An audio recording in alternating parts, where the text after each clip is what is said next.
start? Is this on?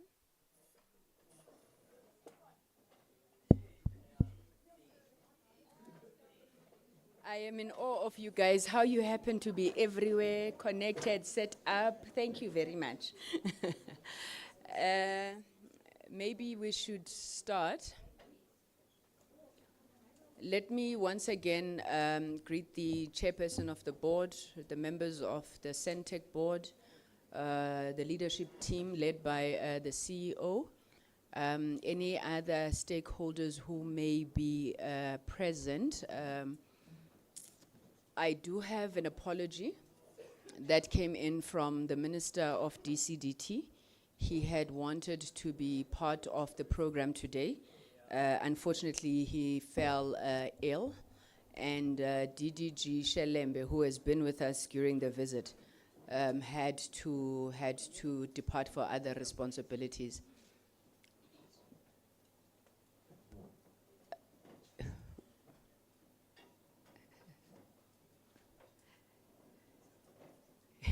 Can I ask that the aircon is turned down a little bit, just a little bit? Okay, I was saying to Mr. Ndleleni when I was taking the microphone that the minute you see this logo, we're in charge. So, Chair, when you want to open the meeting, you'll call your own meeting. But on a serious note, thank you very much for having us here. You are a very important stop in a week-long oversight visit, where during the course of the last 4 days, we've been to the SABC, the Post Office, the Post Bank, the Government Communication and Information System. We had deliberately designed the program so that we could pay additional focus to entities that either we felt needed some tender loving care like SAPO, or alternatively, we had not had an opportunity to engage much with during the last oversight visit.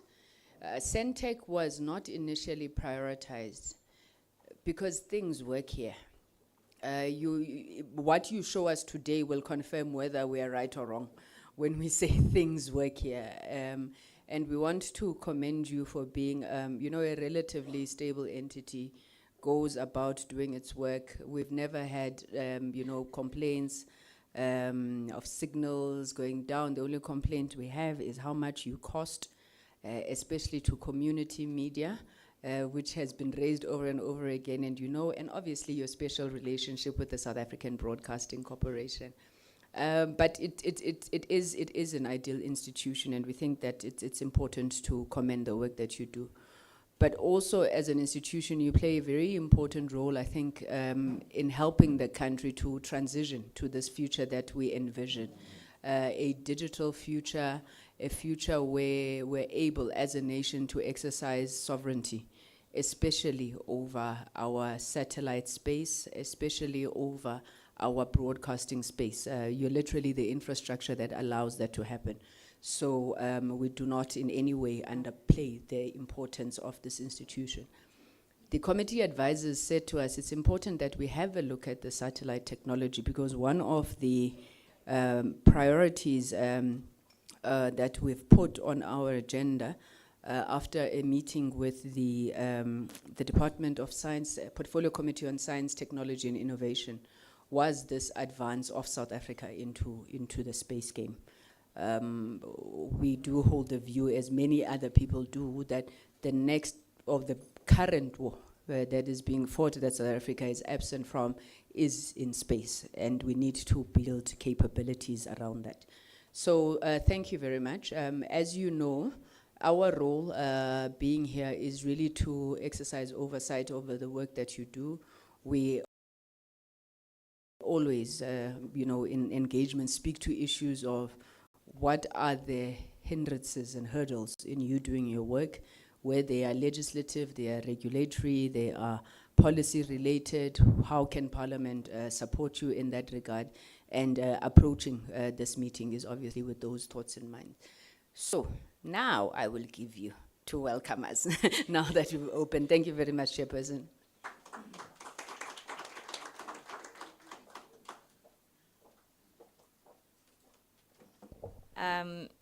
Good afternoon, and a special thank you to the chairperson and the honorable members that are here today. We don't take it for granted. In as much as you said we were not on the priority list for the oversight visit, we appreciate that you are here. It says a lot in terms of the level of, is it me or, oh, okay. It says a lot in terms of the level of commitment as well as diligence of the portfolio committee that we account to, or the minister account to. And for us, it keeps us on our toes. In as much as you say you haven't heard of signal not working, we'll make sure that at least you still continue to say things work. And for that, Chairperson, thank you. We feel honored as a board. This is our last week of our term. Our term ends actually tomorrow. So, so when you say that you'll be coming back tomorrow, we will come back and just, yeah. And I'm saying it for those that didn't hear, they are going to come back to see our landmark tower, the Brixton Tower. So with that, thank you. And with me today, I'm honored to have my colleagues. We've just finished a 3-year term. We're just over 2 months now. And I would just want to introduce them. A lot of times when we come to account, we are not able to come as a full board. And the first 2 rows on your right, which is my left, I have my board colleagues. And I will start in the front. We have Advocate Dunungu, who, thank you for standing, sir. He serves on 2 committees, which is the Social and Ethics as well as the Investment Committee. And next to Mr. Mdunungu, we have Ms. Mutlotsi. She chairs our Investment Committee, and she also serves on the HR Committee as well. And next to Ms. Mutlotsi, we have Dr. Sisane. She is the chairperson of the Social and Ethics Committee. She also serves on the Investment Committee. Yes, the CEO is actually a board member as well. In as much as an executive, and please stand CEO, they know you, Mr. Ishope, they our chief executive. And then I'll start again this side. That is Mr. Piri. He chairs our statutory committee, which is the Audit and Risk Committee. And he also serves on the Technology Committee. And next to Mr. Piri is Mr. Metuse. He's our chairperson of the HR Committee, and he also serves as a member of the Audit Committee. And next to Mr. Metuse is Ms. Murupa. She's the chairperson of the Technology Committee, and she also serves as a member of the Audit Committee.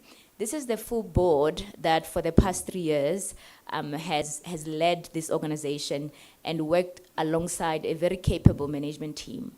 And in these 3 years, we have contended with various issues. And some of those are of strategic importance, and we're still in the process of execution. Because I think in our first year, we managed with ASO to switch off around 5 provinces.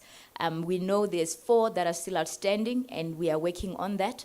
When the CEO presents later with your permission, he will indicate the status of the work in that particular regard. Another thing that we've had to contend with is what you said in terms of our key customer, which is SABC. And someone was saying they've never seen the SABC debt, in as much as there's been different cycles, as high as it is right now. So this is the board that experienced and had to live through the high debt, and we're still working through. And even on the presentation that's going to be given later, you will see some of the initiatives that is at work in that particular regard. I think another one that you mentioned, Chair, which is critical for the country, is the satellite project, which again, the CEO will talk to it. But I think the good news on that is finally we have the ministerial approval, which means there is traction in that regard to ensure that even that important infrastructure is unlocked for the country. I think another strategic project that I'll just mention at a high level is the SA Connect.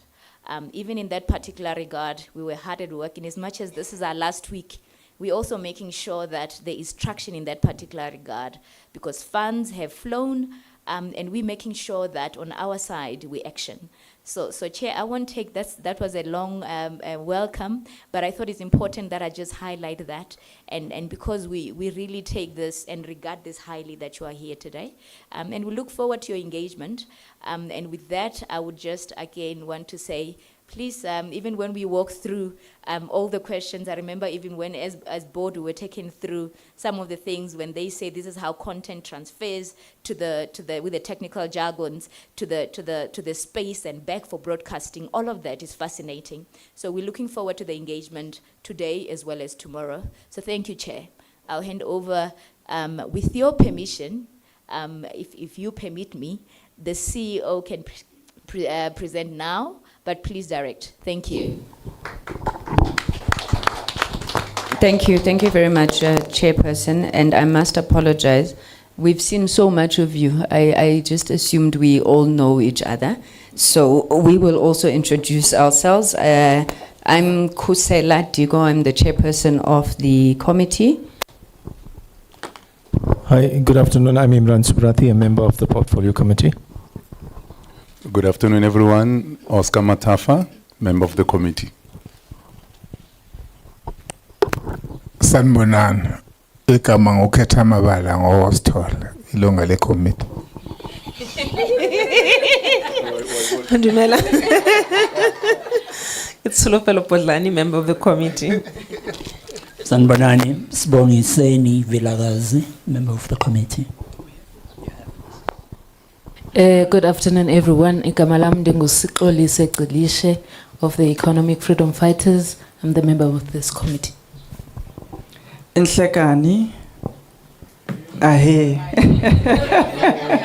My name is Colin Makubele. I'm the member of the committee. Thank you. Awe. Ayo. Oinke Auniki. My name is Ashley Koike, the first source, and I'm the member of this community, the darkest Busman in the room. Sanbonani, my name is Chudani Shongwe, member of the committee. Thank you. Thank you, Chairperson. They were lambasted yesterday by the South African whatever, the language board. The language board. Yeah. So I think they took that beating very seriously. Hence, we are CEO. Please, may we invite you then to present. Thank you.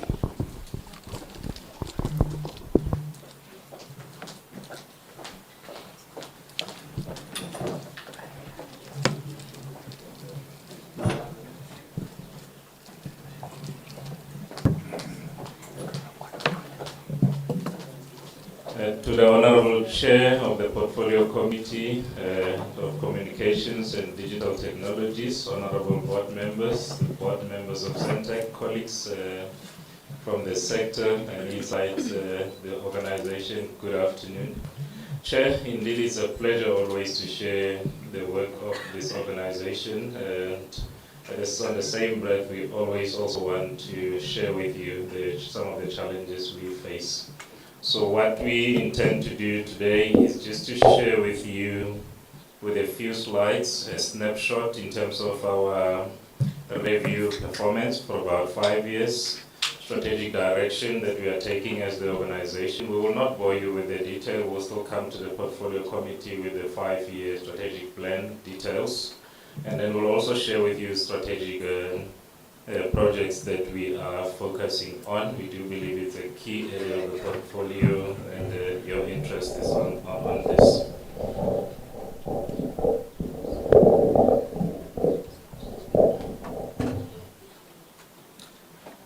Thank you very much. So we do have an outline in terms of presentation, Chair, committee members. We will run through this very quickly. So those are the areas that we want to cover.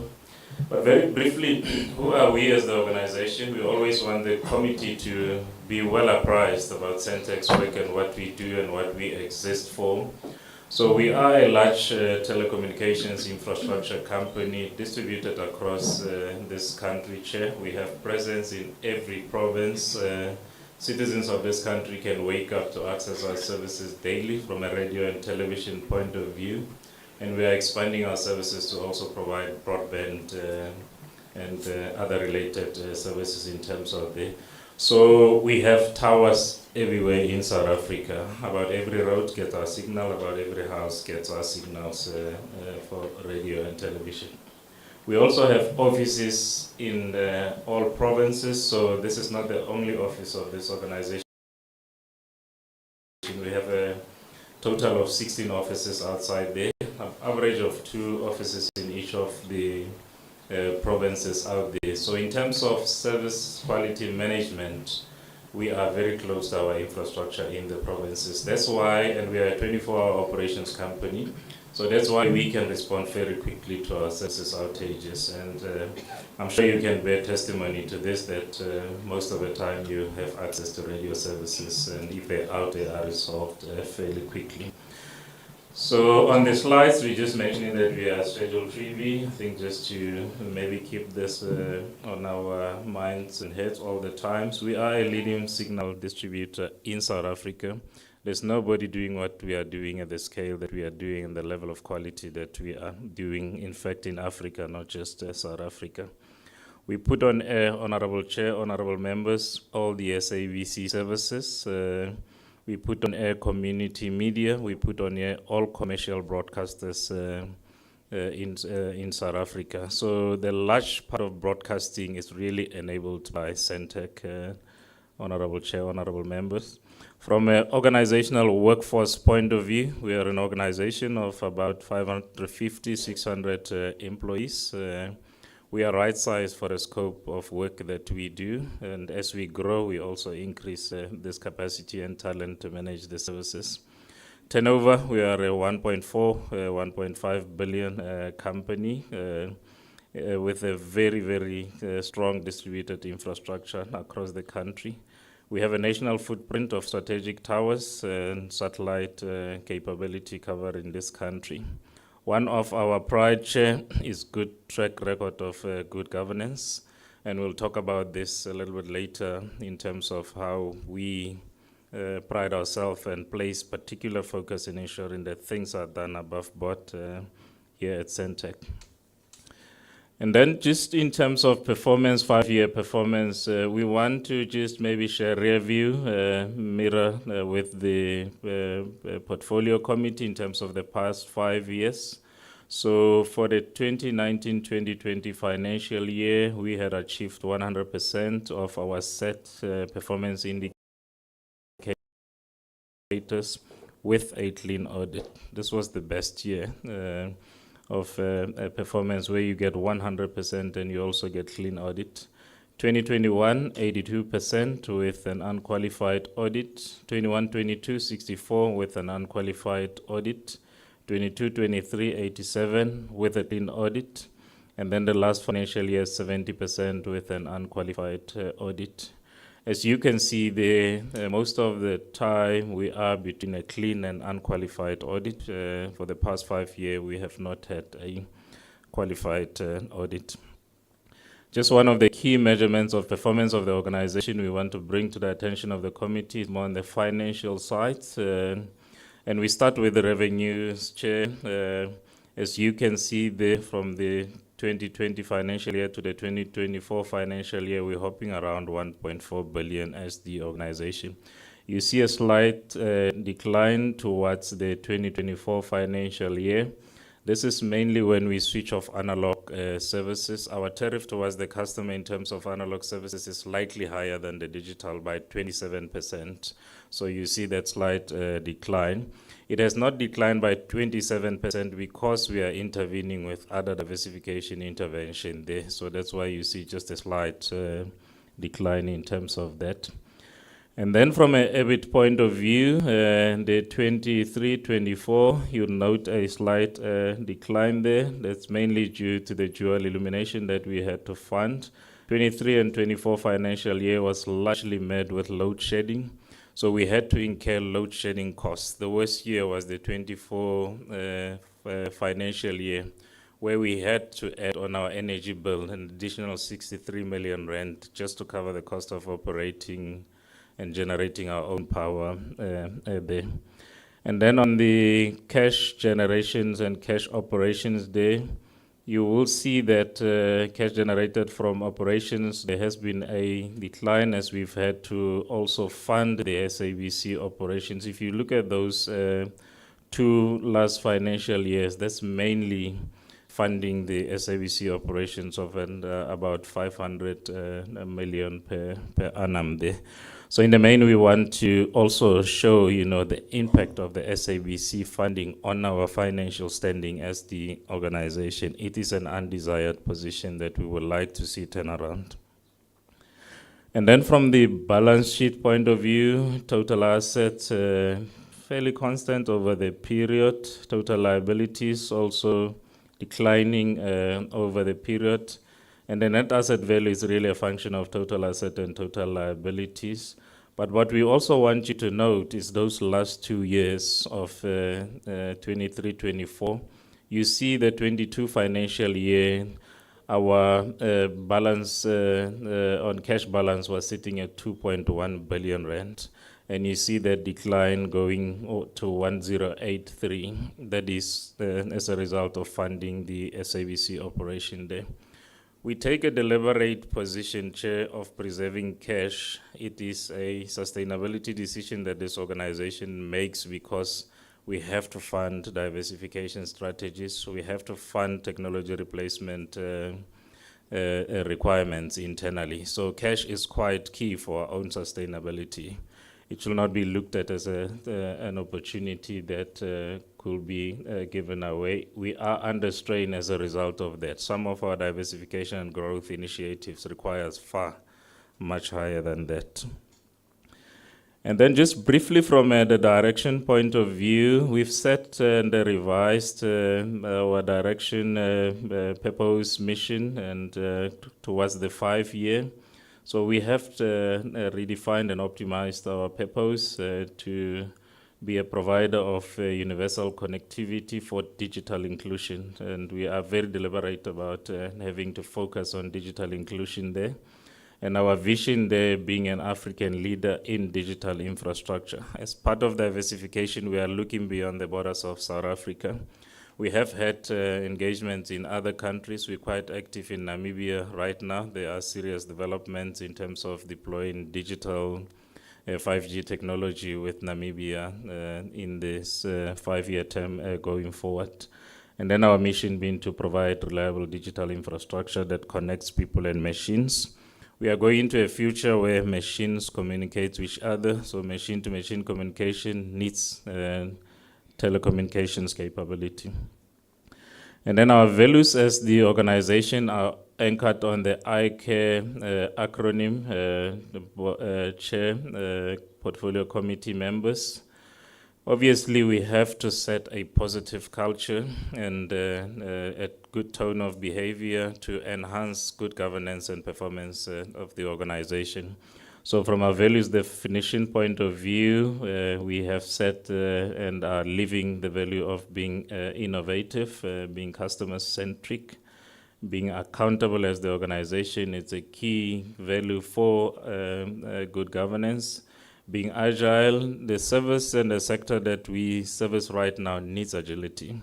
You cannot be static and expect to capture market with the speed at which other sectors and private sector is capturing. And then reliability, of course, as a service provider and also towards the shareholder and the portfolio committee, we want to be a reliable organization towards fulfilling our mandate at all times. And then, of course, ethical, that sets our foundation in terms of governance there, and we live these values daily. Some are still maybe on the aspirational part. Some are strongly intrinsic to our day-to-day operations, Chairperson, committee members. And then from a strategy point of view, our approach going forward, we envision an impact that we want to make in 5 years' time, and we define it clearly, that what is it that we will say we have achieved in 5 years' time.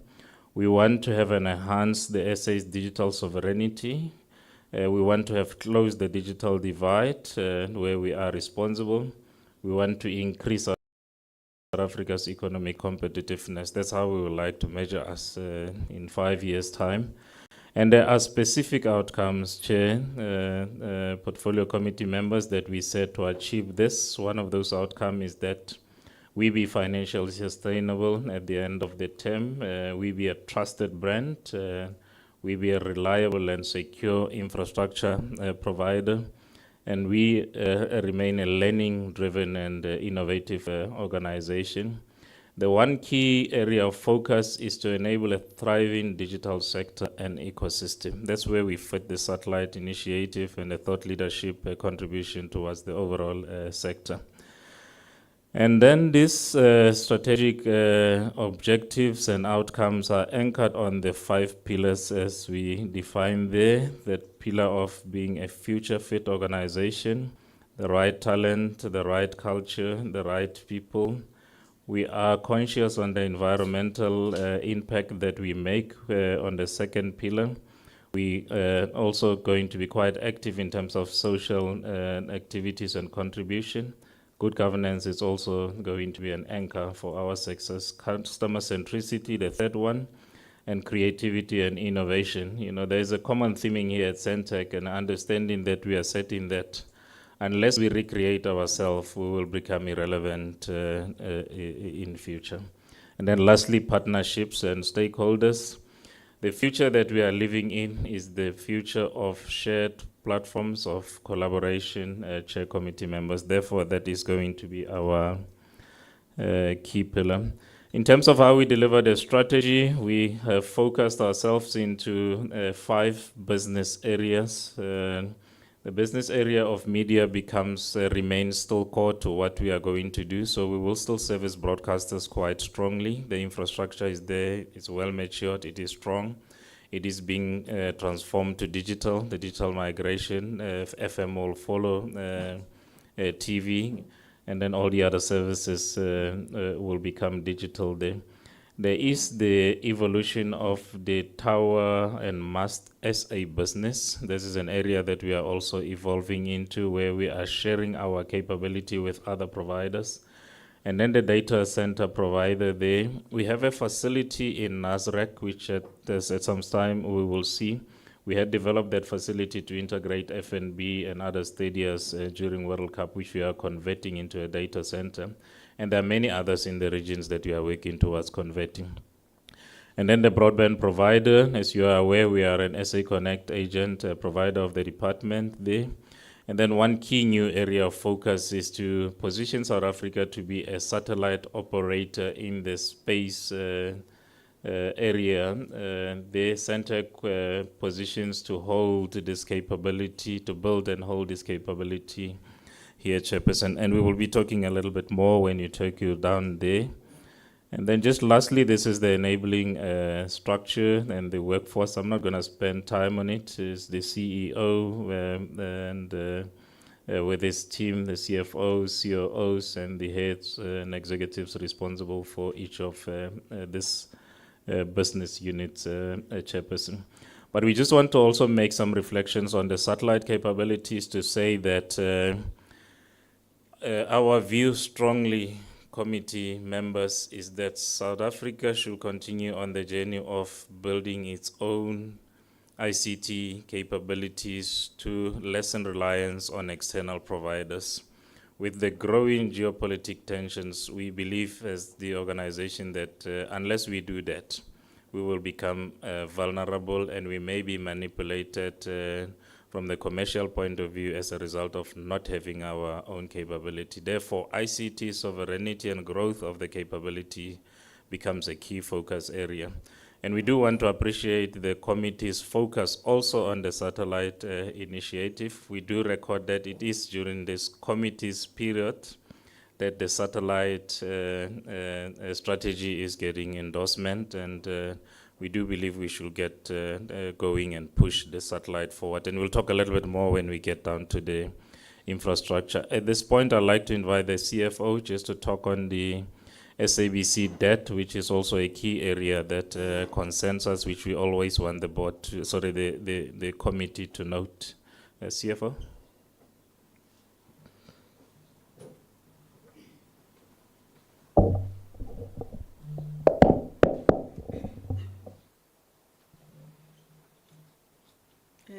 Good afternoon, Chair and honorable members. And Masiari. Yeah, I'm following suit with the language issue. I wish I can present in Venda, but accounting is a bit difficult in Venda.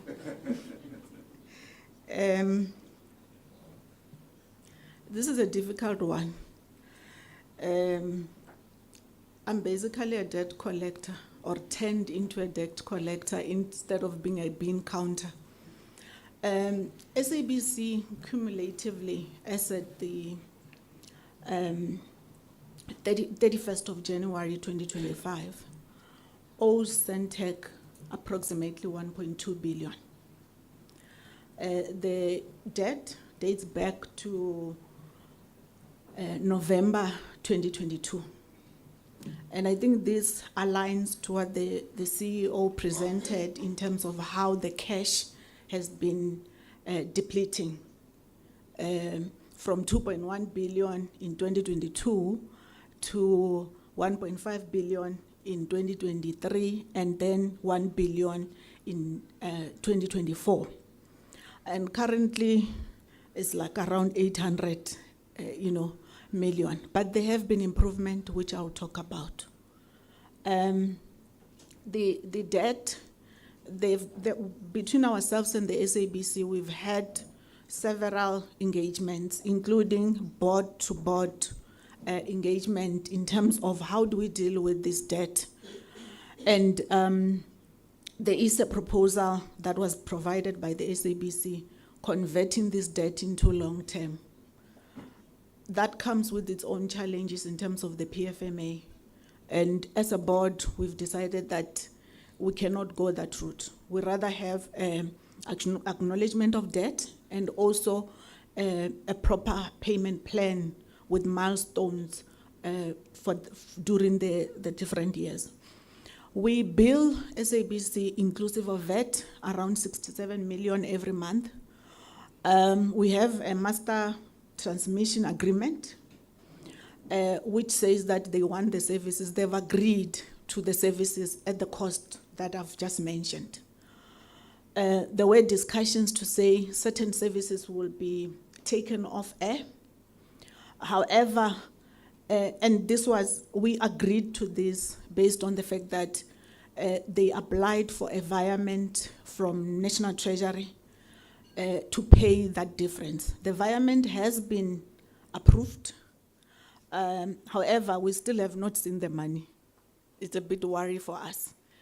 They are paying 51 million every month. This is a significant improvement from the prior years, where they were paying between 10 million rand to like 25, I think up to 25 million. So we do appreciate this as a company. There is still the tribunal matter that's ongoing. It is obviously still upon us, where the SABC obviously is alleging that we are costing a lot. I heard the chair saying we are known for that. That's the only bad things that we are known for. But we also think that is a good thing because there are engagements. The Competition Commission came up with a finding to say we are not deriving so much margin from the SABC. There is a mediation process that the minister has convened. It needs to really kickstart so that we can resolve some of these issues, including the tariff issue. Sorry, this is a bit small, but we needed to put this information to just show the committee where we are coming from when we talk about, 2022 versus where we are now. You can see for 2023 financial year, there was a deficit of around 413 million. So that's where it started. And then in 2024, it grew to 953 million. You can see this is basically the cash balance reduction that the CEO spoke about. The debt is quite long outstanding if it dates back to 2022. So it's like dating back to 2 to 3 years ago. You can see with the aging that 1 billion, it's more than 120 days. We have an accounts receivable policy which says that if you do not pay, we give you demand letter, we speak to you, we hand you over to our debt collectors, we also ultimately switch you off. But we don't want to go there because we understand SAB is a state, it's strategic asset to the state. But we are giving you these numbers so that you can see where we are. And knowing that analog, moving from digital to analog brings its own challenges, I think to both SABC and ourselves. With the tariff going down by 27%, it means that we need to utilize these funds that we have reserved for over the years to diversify, our revenue strategies. Up to now, the debt has really, it has grown. I've spoken to the fact that they did get a environment approval by National Treasury to pay for the signal distribution. We are still waiting for those monies. I think I can't say anymore. 1.2 billion owed to Centec. I think that's the number you should go back with. I just wanted to show how this affects our cash flow as a business. We have cash that is our own. Obviously, the SABC part, it's our own funds that we are utilizing. There are funds that we have been given by the state or the fiscus, specifically for digital D2D migration that we still have of around 228 million. We were also given the SA Connect fund, what's sitting in our bank account, including interest, and after we paid VAT, it's around 412. So out of the 1 billion that we have, 412 million is not ours. It's not our money. We can't use it for anything else except what it's, granted to us for.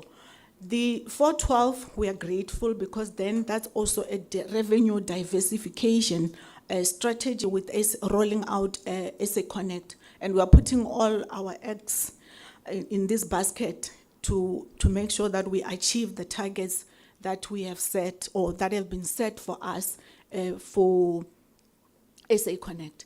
So what it means is that we have 663 million, but you can see the first few quarters there were movement. I think this is when we were now, there was some work that we were doing in terms of the phase 2 of the BDM project, where we will pay in advance, not in advance, we will pay obviously for the installers who would have paid for the STB boxes, and then we will then go and recover that money from USASA. So likely we have a very good relationship, I think, with USASA. They did pay us around, I think, 230 million, which then assist with our own funds. Secondly, what increased this monies is the fact that in the past, the CEO has mentioned that dual illumination was not funded. I think that's the other reason why our cash was depleting, because we had to go and spend almost 150 million in running the two networks. And through the intervention of the Department and National Treasury, we were then funded from USAF, and that money then contributed to us being out of the red. There's still a bit of a problem because, as I said, we are being paid less. I'm going to touch on the community broadcasters in the next slide, but they do affect us, but not as much as the SABC. Okay, this is the proposed plan that that has been given to us by the SABC. It is still long term, but here we have a payment plan. We are not converting anything to, long term. The first amount was supposed to come once they signed the agreement. So the agreement has not been signed. My understanding is that it is set in their board, but they've mentioned that they can't afford this. So what it means is that now, when the CEO was talking about the audit, the fact that we got unqualified audit, we are not going to say that it's because of the SABC, but one of the major adjustment that we had to make to our financial statement was the expected credit loss, provision for bad debts, as it was previously known. And obviously we were more on the lower side to say, and I think also we were positive because this came in the previous financial year in terms of the plan. And we were saying that we will be able to get some money in the next 2 or 3 quarters of the financial year. But in that financial year, we didn't get anything. And the extra evaluators from the auditor side then said, no, you need to provide way more than what you have provided as possible money that you are not going to recover. So the plan here, you will see we're talking of 906.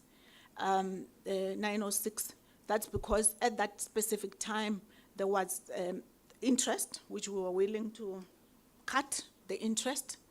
But if you sign a plan, then we can talk about that interest. And there were some monies that they were given by the department to settle at that specific time. So this plan does not include what they owe us since the 1st of April 2024, or the new financial year. This has definitely have an impact into us as a company. Obviously, in terms of sustainability of the company. And hence, we have escalated the matter. There have been discussions, board to board, intervention by the minister, but obviously, there haven't been any concrete plan to say how we are going to recover these funds. My last slide is on the community broadcasters. I think it concerns yourselves a lot. In terms of number of active stations, it's around 76. Those stations owe us around 28.1 million. Majority of those, we actually had a recovery plan, which was working with the community broadcasters to say, come to us, talk to us, how can we enter into arrangements where you pay over a period based on our policy. Some came, some didn't come. The ones that are active, it means that they came. And we've got, some are paying properly, some obviously are paying based on that payment plan.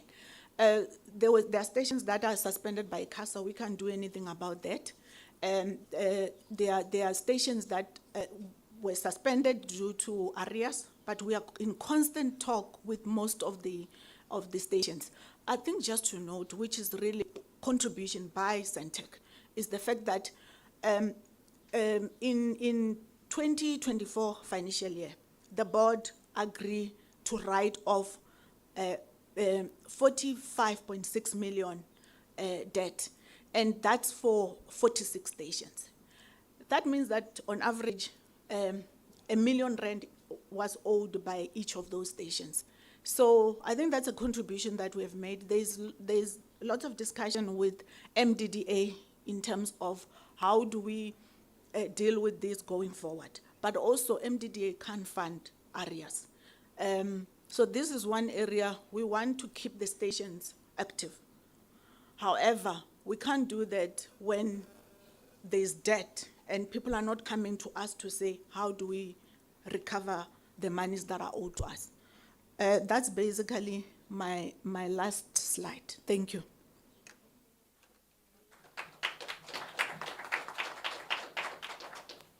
Thank you, CFO. We have 2-3 more last slides, Chair, on strategic project. Acting COO will do those flank.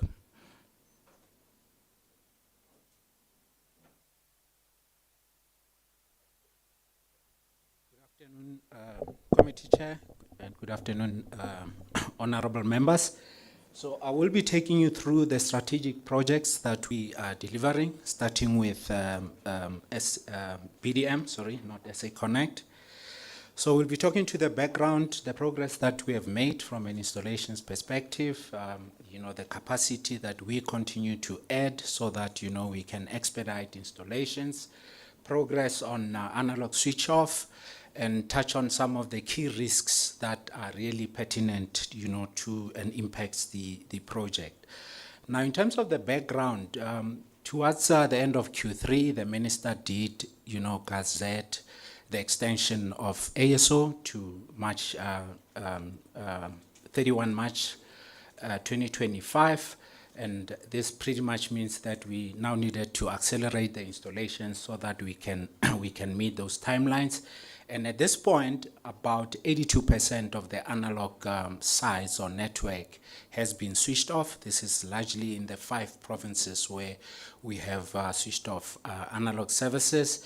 And in terms of the beneficiaries that has been issued out and installed with that set-top box, it is about 74% of the registered beneficiaries. And as things stands, it leaves about 447,000 beneficiaries that must still be catered for and installed as we head towards the 31st March deadline. And in December, we worked, as part of the PMO project to develop a pen that speaks to the acceleration, especially focusing on the 4 provinces that must still be switched on, which is KZN, Eastern Cape, Gauteng, and the Western Cape. Now, in terms of the progress that we have made, and I will reference it from when we started with the development of the accelerated plan, which is around the 20th of December. So the defined target for December was about 7,000 beneficiaries that we needed to install. And our achievement was just over 8,000, meaning we slightly overachieved. Moving into January, the plan was then to install about 25,000. Unfortunately, due to some of the challenges that I'll talk to, we only managed to install 10,000, and that meant that the variance for January will then have to cascade into the next month. So if you look at February, then the target, is quite steep. We are still busy with installations in February, and as about the 14th, we have just done over 8,000 installations. And one of the key things that's really impacting the installations run rate is the quality of the beneficiary data. Unfortunately, we've had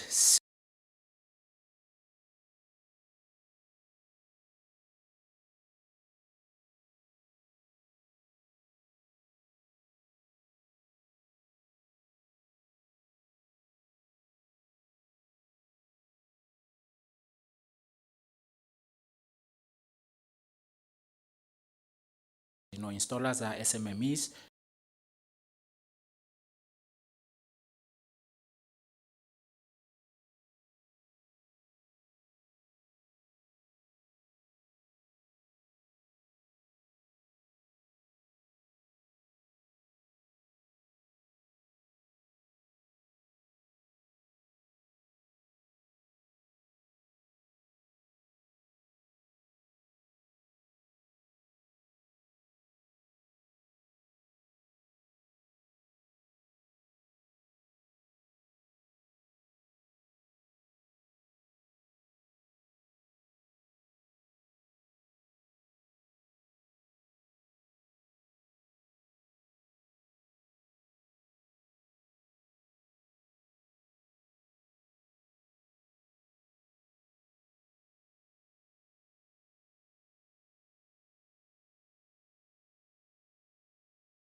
but there is no Eskom power, because those transformers in those areas are operating at close to max capacity. So that delays our efforts to roll out. However, what we are doing is we have escalated these issues to the DCDT for intervention, especially where the third-party owners are SOEs, so that they can assist us in unlocking those issues.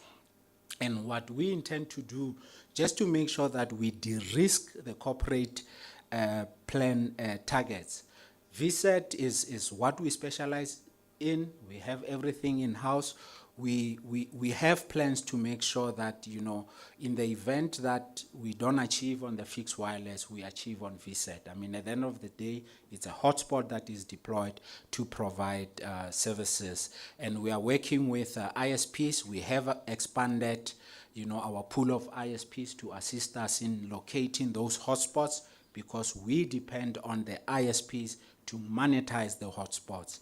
And then for base stations, I did touch on some of the issues, co-locations, which also impacts, the ability for us to find the hotspots. And in this slide, pretty much is just a narrative on how we catch up on the hotspots, so I'm not gonna spend a lot of time. I spoke to co-location, site approvals. Unfortunately, they take long, very much inconsistent. It doesn't matter how you escalate, but like I said, the DCDT is also assisting through engagements to ensure that we can unlock, especially those on SOE sites.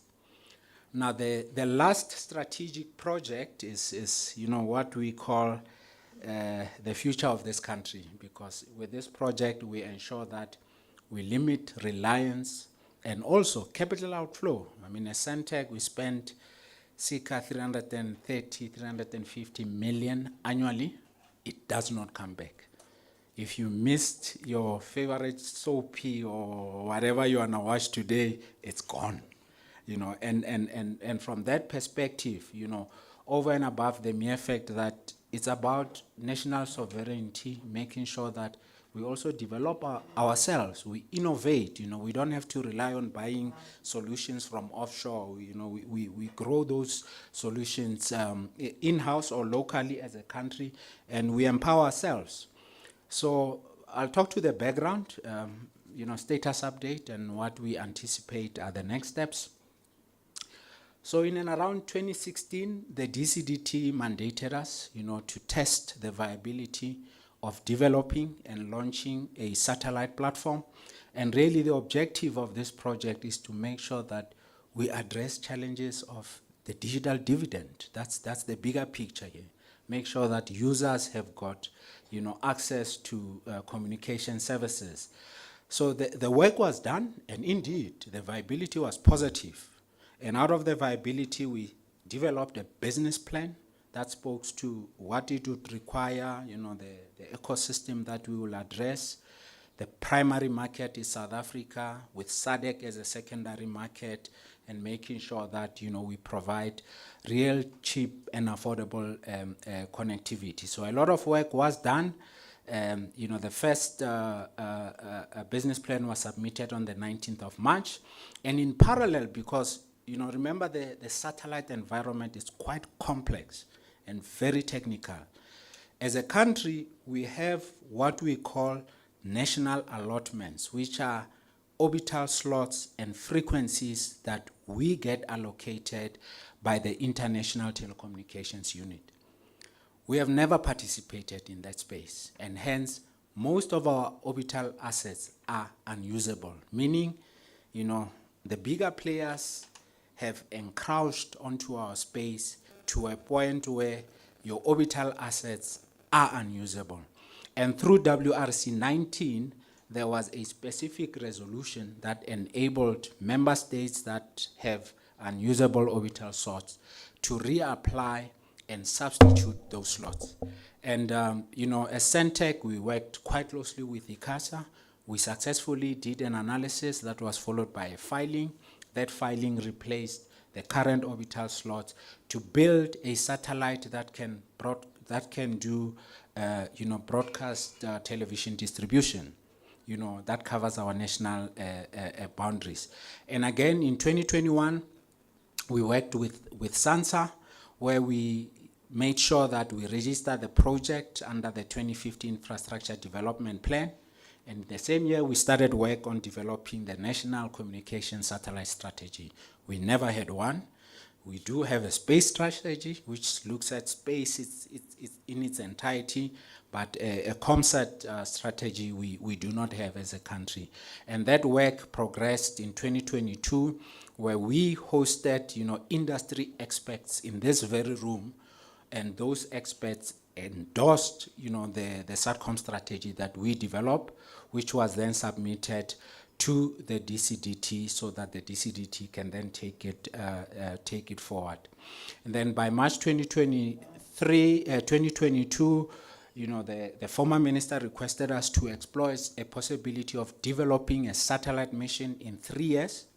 We did do that. We submitted a proposal that gave 2 options in terms of an approach. And, the recommended approach was for us to take a multi-phase approach. I mean, we are a newbie in this space, and with satellites, you can launch and tomorrow it disappears. Then what happens? All that investment is gone. So we developed an approach that says it's best to start with working with a player, access capacity, develop the first satellite, migrate services, and while you migrate, you develop the second satellite so that you have backup. If one falls out, the other one takes over. So that work has been done, and that market approach is at the department. And then in 2023, we updated the business plan that we did in 2018, and purely because between those 2 time periods, the world moved. We needed to understand what these LEOs would do to our approach in developing a satellite. And where we are now, in 2023, we received a certificate through the SASS process, the Department of Monitoring and Evaluation, which means the socio-economic impact analysis was given the thumbs up of the program. And it was also presented at the Economic Sector Investment, Employment and Infrastructure Development Cluster.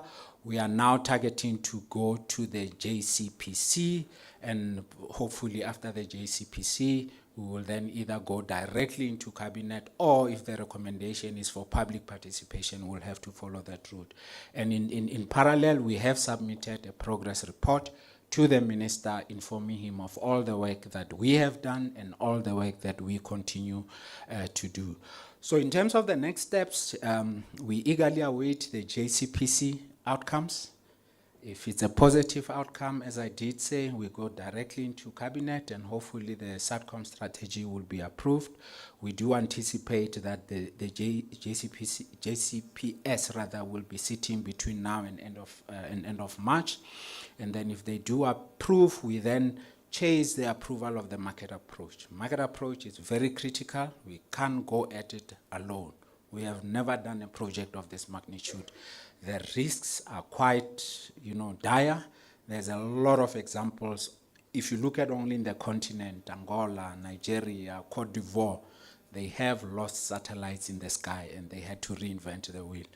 And following the definition or the approval of the market approach, we then set up the mission. Setting up the mission, quite complex, lots of activities that needs to be mapped out properly, lots of skills development that needs to be mapped out properly, because we don't just want to order a satellite. We want to go there and ask them, why are they putting this component here instead of there? So that when we build the second satellite, we do it ourselves. I think with that, that's the status update on the 3 strategic projects that we're delivering. Thank you. Thank you, Flank. Thank you, CFO. Chair of the Portfolio Committee, that covers, in a nutshell, what we really wanted to bring to the attention of the committee through our presentations. In the main, if you from the committee wants to know what deprives us the sleep as the organization, is the sustainability of the SABC. The public broadcasting is a key function of a state, is the only capability that when the president wants to address this country has clear authority over to say, move everything else, I want to speak to my people.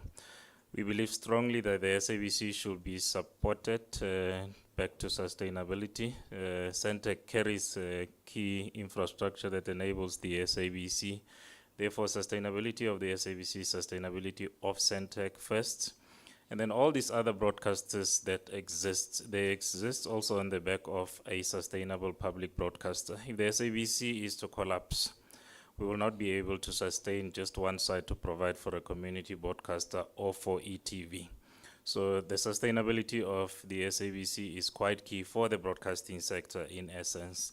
So we have to, I think, put our heads together in the journey of convincing how critical it is to, in the end, have a thriving SABC because of the net consequence that we will have. We're obviously then lastly excited about the future. There are those projects that we can transition the country into being a player in the satellite space, to be sovereign, to be independent, where we will need your ongoing support, Chair. Thank you.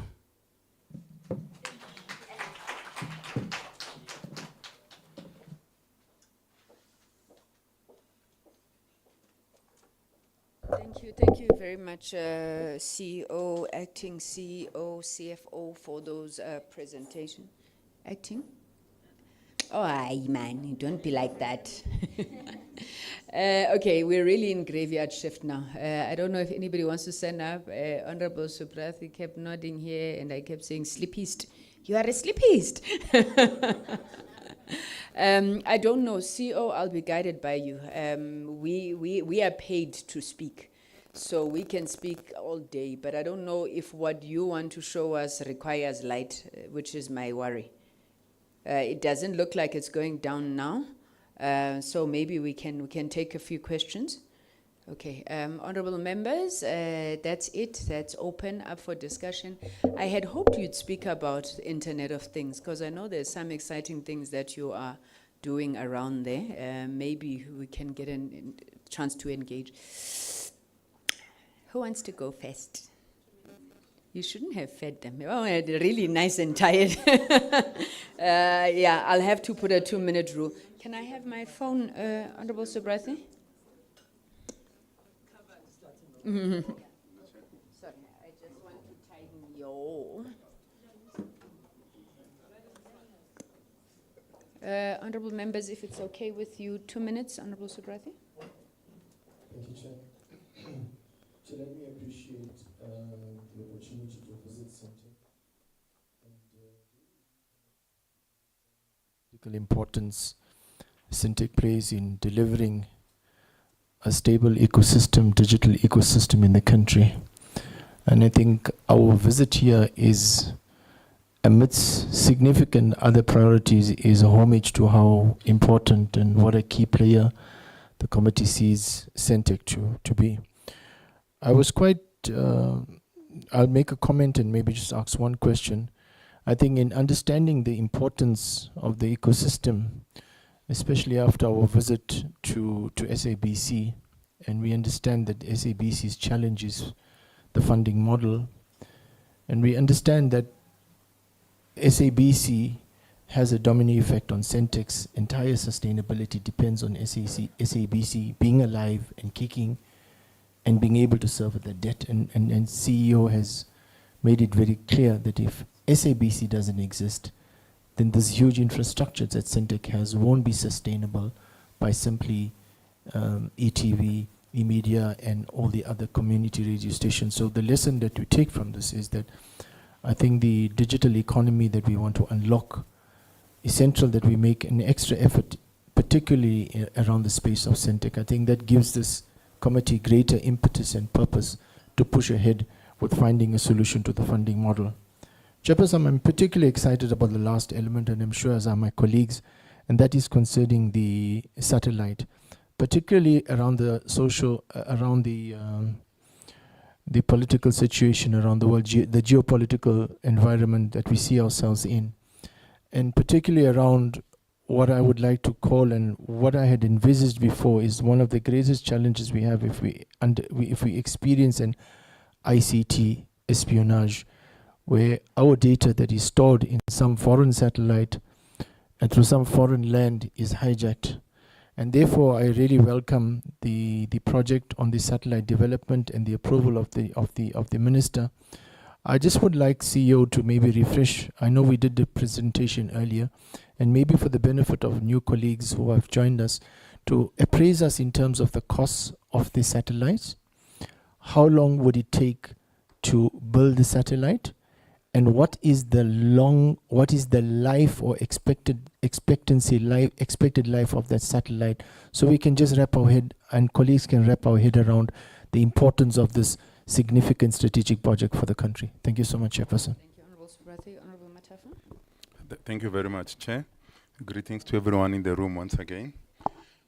Thanks for the presentation. It's actually eye-opening. Chair, let me start first where Honorable Subrathi left off on the satellite project. I'm equally excited. My question is, why did it take so long? I know there were presentations in terms of the hurdles and loops that they had to jump, but I'm sitting here thinking of a country that, for obvious reasons, I would not mention its name. It succeeded in 2 years to conceptualize and send a satellite into space. But I see that they collaborated with an Asian country. Are we looking at collaborating? Locally, what is the role of the military in this process? Because I think when Honorable Subrathi speaks about espionage, we must also think beyond satellite as a communication instrument, but also as a security feature that we can leverage on. Chair, on the installation, I'm happy that there is work that is happening there, even though off target. But my question is one, are the targets for youth-owned, women-owned, businesses owned by people with disabilities? I saw a mention on SMEs, but I'm interested in those particular designated groups. Are there targets, and if they are there, how are we performing in that regard? The last one, Chair, is just for my interest. When you switch something off, it stays there. Are there any related costs to the analog switch off? After we switch off, are there costs that follow? Do we have to maintain anything? Or if we switch off, just everything just disappears? We get rid of it. There are no costs, we don't have any association with it. I'm asking this, Chair, just to see if there is an impact on the financials or the balance sheet of Centec, maybe there's a way that we can do away with this infrastructure, either through scrapping or something, so that we limit the perpetual cost of something that does not provide any service. So that will be my last one. Thank you very much, Chair. Thanks, Honorable Matafa. Honorable Stolle. Thank you very much, Honorable Chairperson.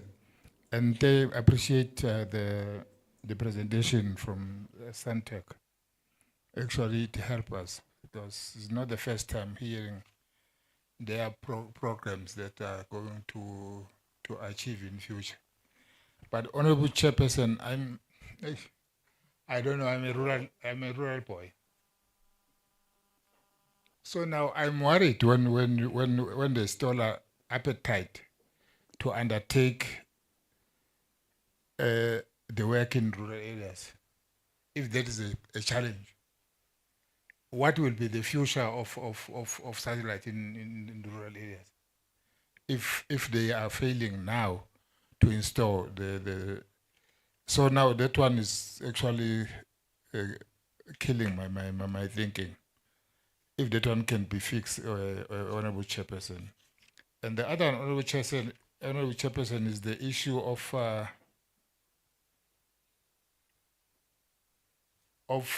SAPC. SAPC, when we talk with them, they say there is an agreement with the Centec about the payment. Now, when things are like this, as the report have said, it means there's a lot there's a long way to go. So now if that one can be, I don't know what role can we play as a portfolio committee to actually push the intervention of the department. And the last one, Honorable Chairperson, is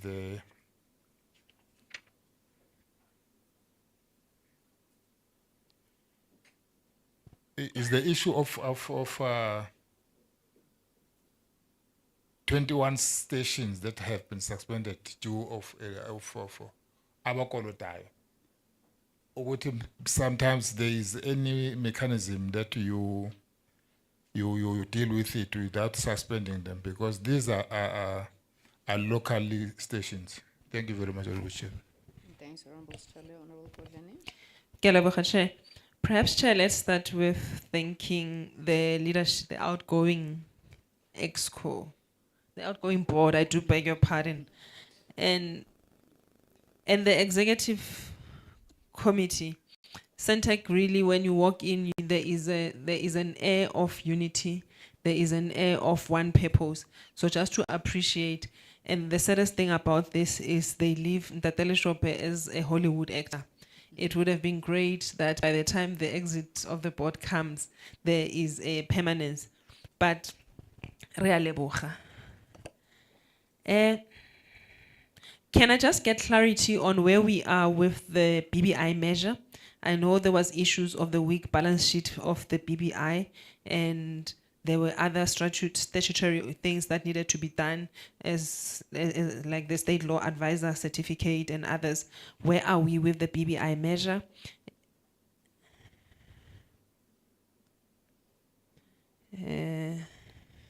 I'm not wearing my glasses now. I can't even see my handwriting. Chair, can we request through you a report on the mediation process between the SABC and Centec? Because now we are getting a bit of conflicting information in terms of what is happening between them. I know the issue is always around SABC debt, but do you have any other creditors that owe you, and have you switched them off? If at all, please provide details. There's been accusations by sectors of, well, I'm going to say sectors of society, as in the installers.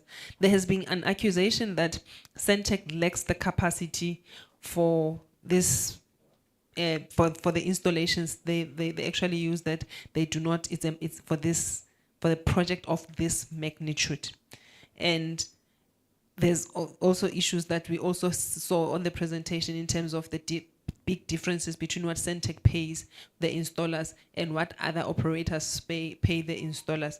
And I think I saw an email from a complainant saying, in fact, the Centec installers leave a mess in people's houses. How are you strengthening oversight over the installers? And also, if you are not going to provide market-related prices, how do you expect to meet all the targets that you have set there? And if you already have installers that are saying, oh, but we can do installations for others, we are not required to take pictures, why would Centec want us to do that? So how do you plan to strengthen the installers management? And please talk to us more about the set-top box storage. Are you happy with the reports that you are getting on the stock taking, and what has been the cost to SAPO in terms of storage so far? Is that going down? Please speak to us more about that. And what cases between Centec are before the public protector and the SIU, if any? And last question, Chairperson, when we went on oversight, one of the biggest issues that came through was that there was a duplication of efforts, where you would have one entity coming and making an installation and another one making an installation. We have not had an opportunity to speak to other entities, but from the Centec's point of view, is there better management of the process where we are not going to again hear stories of duplication? Thank you. Thank you, Honorable Bodlani. Honorable Vlegazi. Thank you, Chair. Thank you for the presentation. Just on the financials quickly. Firstly, Please just be mindful that not all of us are finance people. I had to look up EBIT. I once knew what it is, but I couldn't remember now. Non-profit after tax I could figure out. It is negative, as is cash generated. I just wondered about the implications of that. Are we operating at a loss if we are saying those are negative? The other thing was,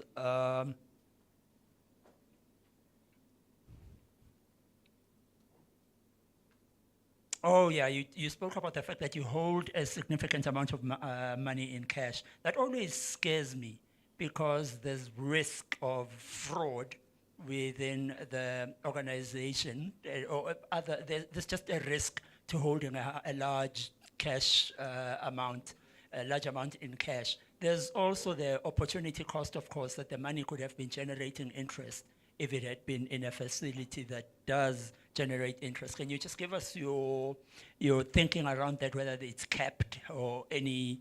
Maybe I'm even giving you the answer. Okay, but can you just give us your thinking around why you do that? And then I thought also something that we haven't heard of in a while is SABC wanting to move to satellite. What's the relevance of that and the impact of that on Centec? I'm always interested to hear and pleased to hear that Centec is pursuing business outside the country. However, I just get worried that we will build the capacity of other countries and they will end up surpassing us because of the way that things go here.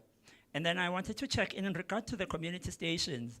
How can we avoid, is it possible for Centec to avoid stations getting closed?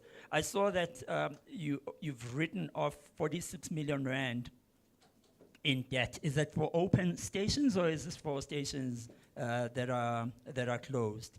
And in regard, just as a follow-up to Honorable Bodlani's question about the many, I can count 6, these broadband extension projects as IMTs, SA Connect, OpenServe, SASSA, BAF, CETA. Is there a possibility of consolidating these? I feel like if they were consolidated in Centec, actually, we might get something done. And then finally, on the satellite issue, in line with the comment I just made, we are failing to put plugs in walls, internet plugs in walls right here on Earth. How the heck are we going to manage to throw things up into the heavens? That's just what I ask myself, because I really don't see how we are going to be able to manage this. This, as the gentleman said, the industry is cutthroat, it's complex, it's expensive. And so I just want to get a perspective from Centec. Do you feel like we are on top of this? I know there are some time frames that were mentioned, some as soon as March, but do you feel that we are on track with the satellite project, and do you feel that it's something that's worthwhile and worth Centec getting involved and possibly risking using money that will not be recovered in the end? Thank you. Thank you, Honorable Vilagazi. Tate Nelson Mandela said nothing is impossible. Honorable Souls. Thank you, Chair. Thank you so much for the presentation. I just want to know,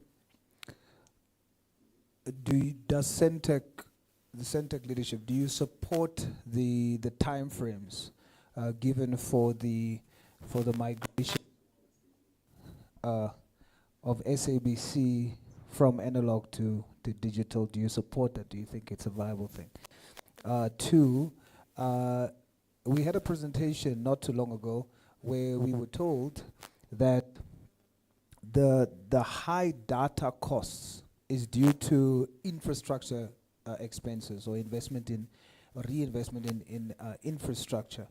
So I want to know, does Centec consider infrastructure sharing as an option to contribute to low data costs, right? And if yes, would this also serve as a revenue source for Centec? Then lastly, I do believe that this is South Africa. Nothing is impossible. We can throw up stuff up into the heavens. But I want to know when we throw these things up into the heavens. You see, we are very hardworking committee, especially with a chair like this, right? We work. I mean, we work. She's a slave driver, you see. We work, right? And it's a good thing because we want to serve the public. When we fly back to Cape Town, it's about 2.5 hours. That's 2.5 hours not engaging with the public, not doing our work. Now, calculate that in total for how we travel for an entire year. It's many hours of no public service from us, not intentionally. So I want to know, this thing that we're going to throw up into the heavens, will it enable us to have internet access when we are airborne, so that this hardworking committee can continue to work 2 hours when we fly back? Thank you. It's the only time we rest. Why do you want it? Yeah. Why do you want it? Thank you, Honorable Souls. Honorable Makubele. Thank you so much, Chair. I also want to extend my gratitude to the hardworking EXCO. We can see it in your work and the board, the excellent work that you've done. You're really living a solid entity, notwithstanding the challenges that you are facing. And we commend you for your understanding of a national mandate to carry some of the community broadcasters, to carry SABC, to your own detriment, you know, and the loss that you made last year. But I must tell you, having seen many other entities, and I think I can say it proudly because we're all historically disadvantaged, you make black excellence proud. Yeah. Even your loss is not an embarrassing loss. You've got cash reserves, whether we like where you've stashed it, under a trust or not, but it's there anyway, and for future expansions. So Honorable Bodlana covered me with SABC and the SMMEs, because our passion is also to make sure that we develop SMMEs in this industry, and you are one of the key players. But if you are not able to assist us to pay them adequately, to be sustainable, to live and to prosper, it doesn't help. So please, if you can answer, I won't repeat what she said. It is what it is. Second, you've got so much capacity. You know, I'm starting to remember where I met the CEO.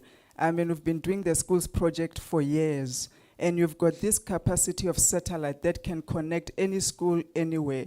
Is this a priority for you? Because I see you are venturing into Africa and doing a lot, when in our own yard, we have not managed to bridge the digital divide. And if we can't do it for the generations that are coming, we will never catch up with the fourth, the fifth industrial revolution. And I think we have an obligation to make sure that our children, they receive online learning, teaching in a manner that is meaningful and advances their participation in a global world. Then my last question, with this satellite that you're going to be building, well, I'll borrow from the phase you're launching these things in the heavens. What is the Elon Musk Starlink? Is it a risk or an opportunity for you? Is it somehow a concern? I just want to hear your view, because whether it will be in direct competition, do you want it, do you not want it?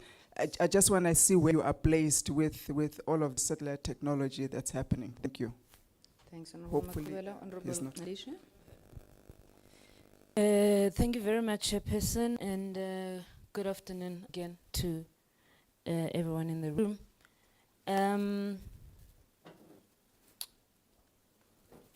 I'm a bit disappointed, Chair, because I came here confident that Centec is a giant. It may be a sleeping giant here and there, but I believe it's a giant until the presentation of the COO.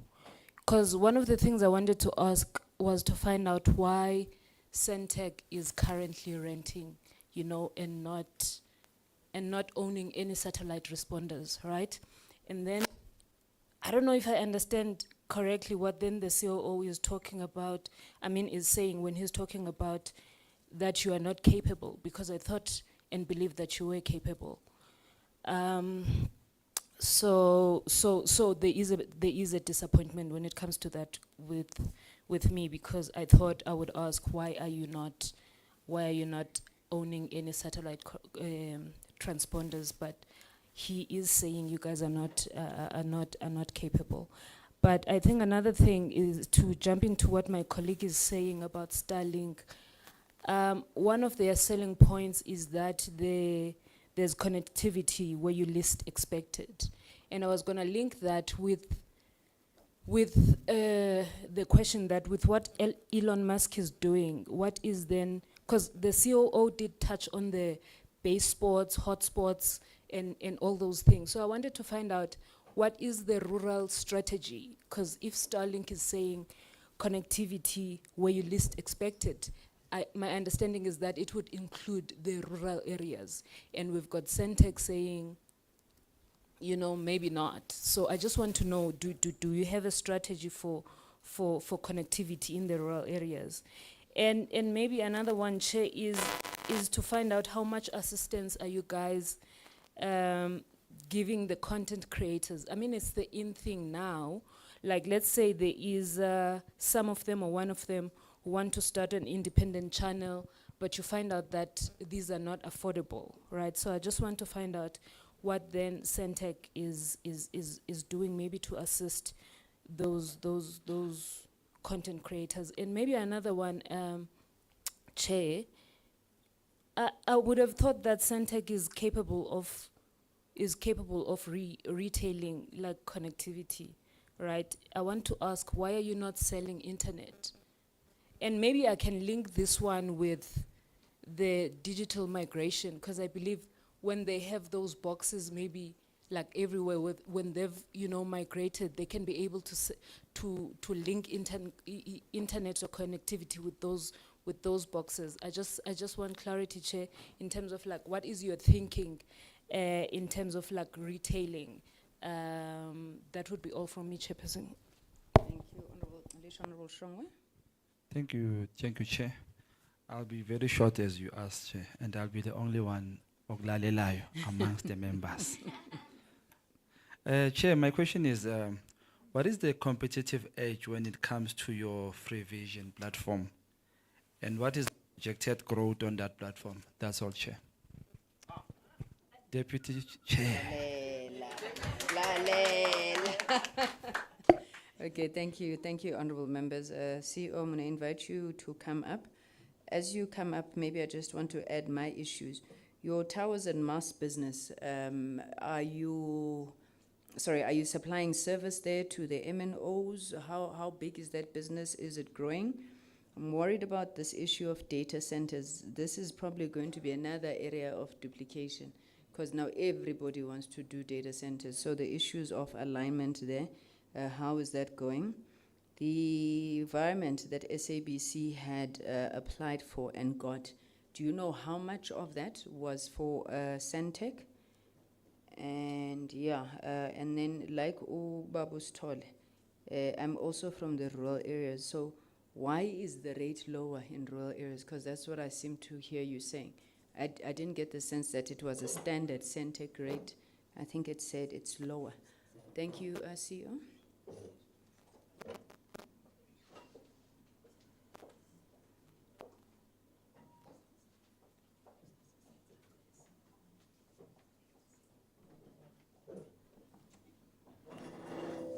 Thank you very much, honorable members, for the questions. We will be responding to all the questions with my team here.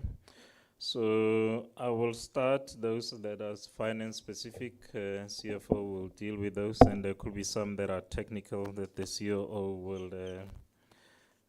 will deal with. And then, yeah, in the end, if there's anything not covered, I will also come back to that. So maybe starting with your first comment there, Chair, in terms of what are we doing as far as Internet of Things is concerned. We are active in the space of IoT in the Matlosana municipality and in the deeper side of the northwest. We're quite active there. We have established a capability chair, and our key targets market is mainly municipalities at this point. We are looking at growing to provincial departments. However, we still engage in SETA in this regard because some of those relationships and the service provision mandate it's sitting with SETA. But it is a focus area indeed. It is a diversification area for this organization. And then Honorable Sobrati on the SABC and satellite. The key opportunity that we see exist here is where maybe the SABC could be assisted. I think this is a comment from you, Honorable Zobrati, but we just want to also make some reflection in that regard, where the SABC could possibly be assisted through the required process and the funding that they would have tabled. We're working closely with the SABC. Our relationship did not look like it is looking today, 3 years, 4 years ago, and there is effort by the board and executive management to improve the relationship with the SABC. We do understand the sustainability of the SABC is quite key for Centec.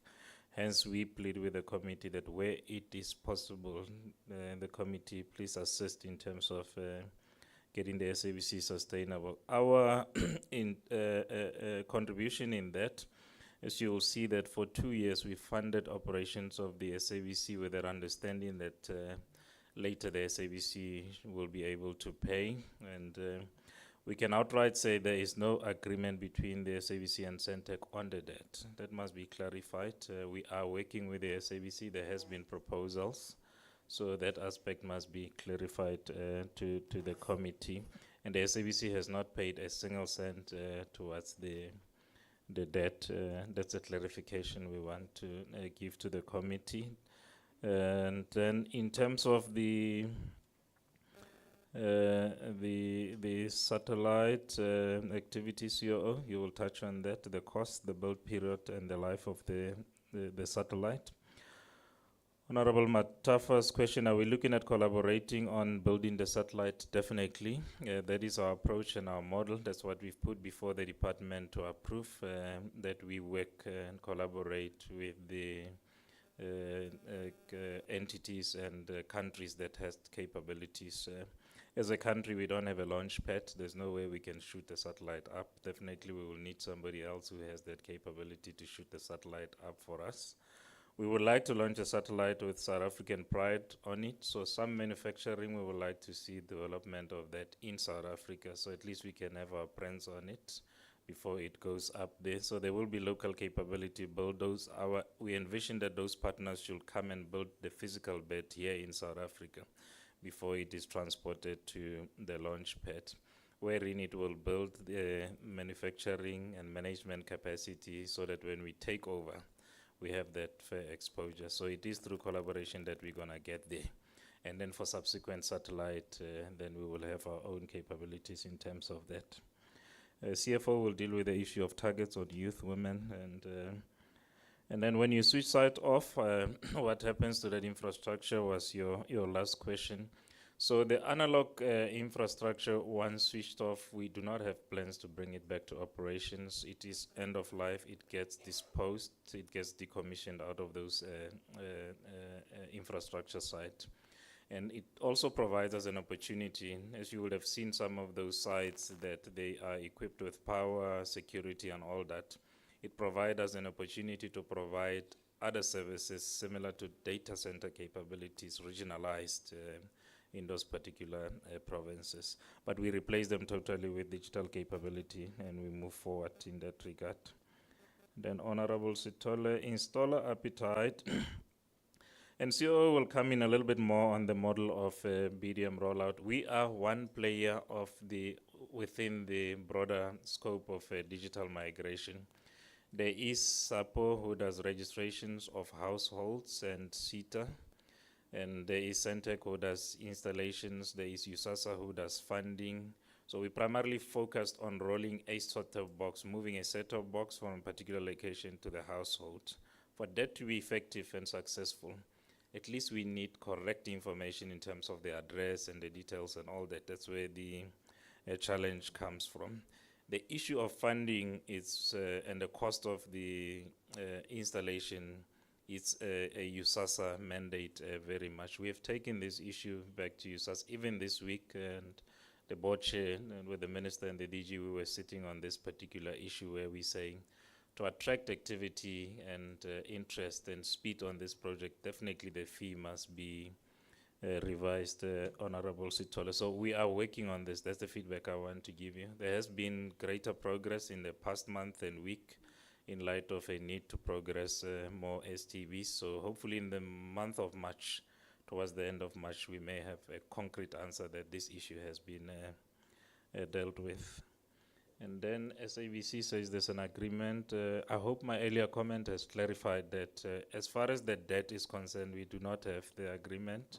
We have a service provision agreement with the SABC, which clarifies our obligation and the SABC's obligation.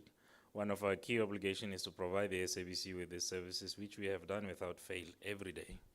And the SABC's obligation is to then pay for those services, which in some instances they have short paid that. So there is just that agreement to provide the services. There is no agreement on payment of the debt where we are right now.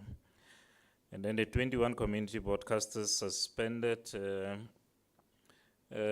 It's really our wish, because we know the value of diversification that the community broadcasters brings to the broadcasting landscape of South Africa, that they could be sustained.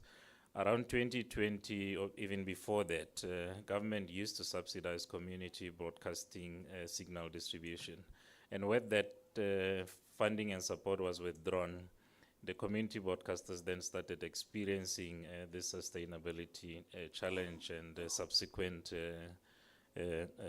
switch off. Some are able to proceed in that regard, but we still believe that those that are still new could be aided with, some signal distribution till such time that they are mature and have captured enough market to generate their own revenue.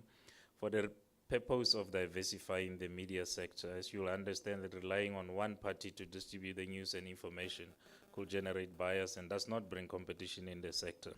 So that's really our view, that where the committee could possibly intervene is to reinstate government's contribution towards sustainability of community broadcasters. Unfortunately, on our side, there are certain things we can do and not do. The community broadcasters tariff, we've looked at it, and we are making our own contribution to that.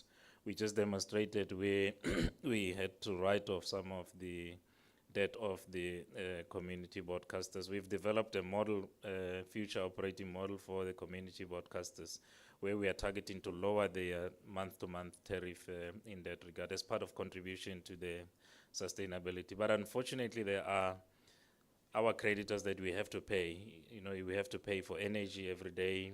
There are other service providers, Telkom, who will provide us a contribution linking for us to take that content to a transmission site. We have to pay for those costs. So we cannot do entirely without a payment of community broadcasting. And there are definitely an opportunity in terms of moving to the future operating model, digitizing the services, which we are working with MDDA on. We have a proposal in the office of MDDA and GCIS to actually digitize all community broadcasters, and they are processing that. Our feel is that we put all community broadcasters on OTT, such that those that are struggling with the tower services at least can be accessible on OTT. Then Honorable Botlani, where are we with the BBI measure? A year and a half ago, we presented the department with a proposal for Centec to acquire BBI on the basis of the request that we would have received from a shareholder, and also on the back of an advice that they would have received from the state law advisors that it will be quicker to merge these companies through an acquisition. So we ran the due diligence process on BBI.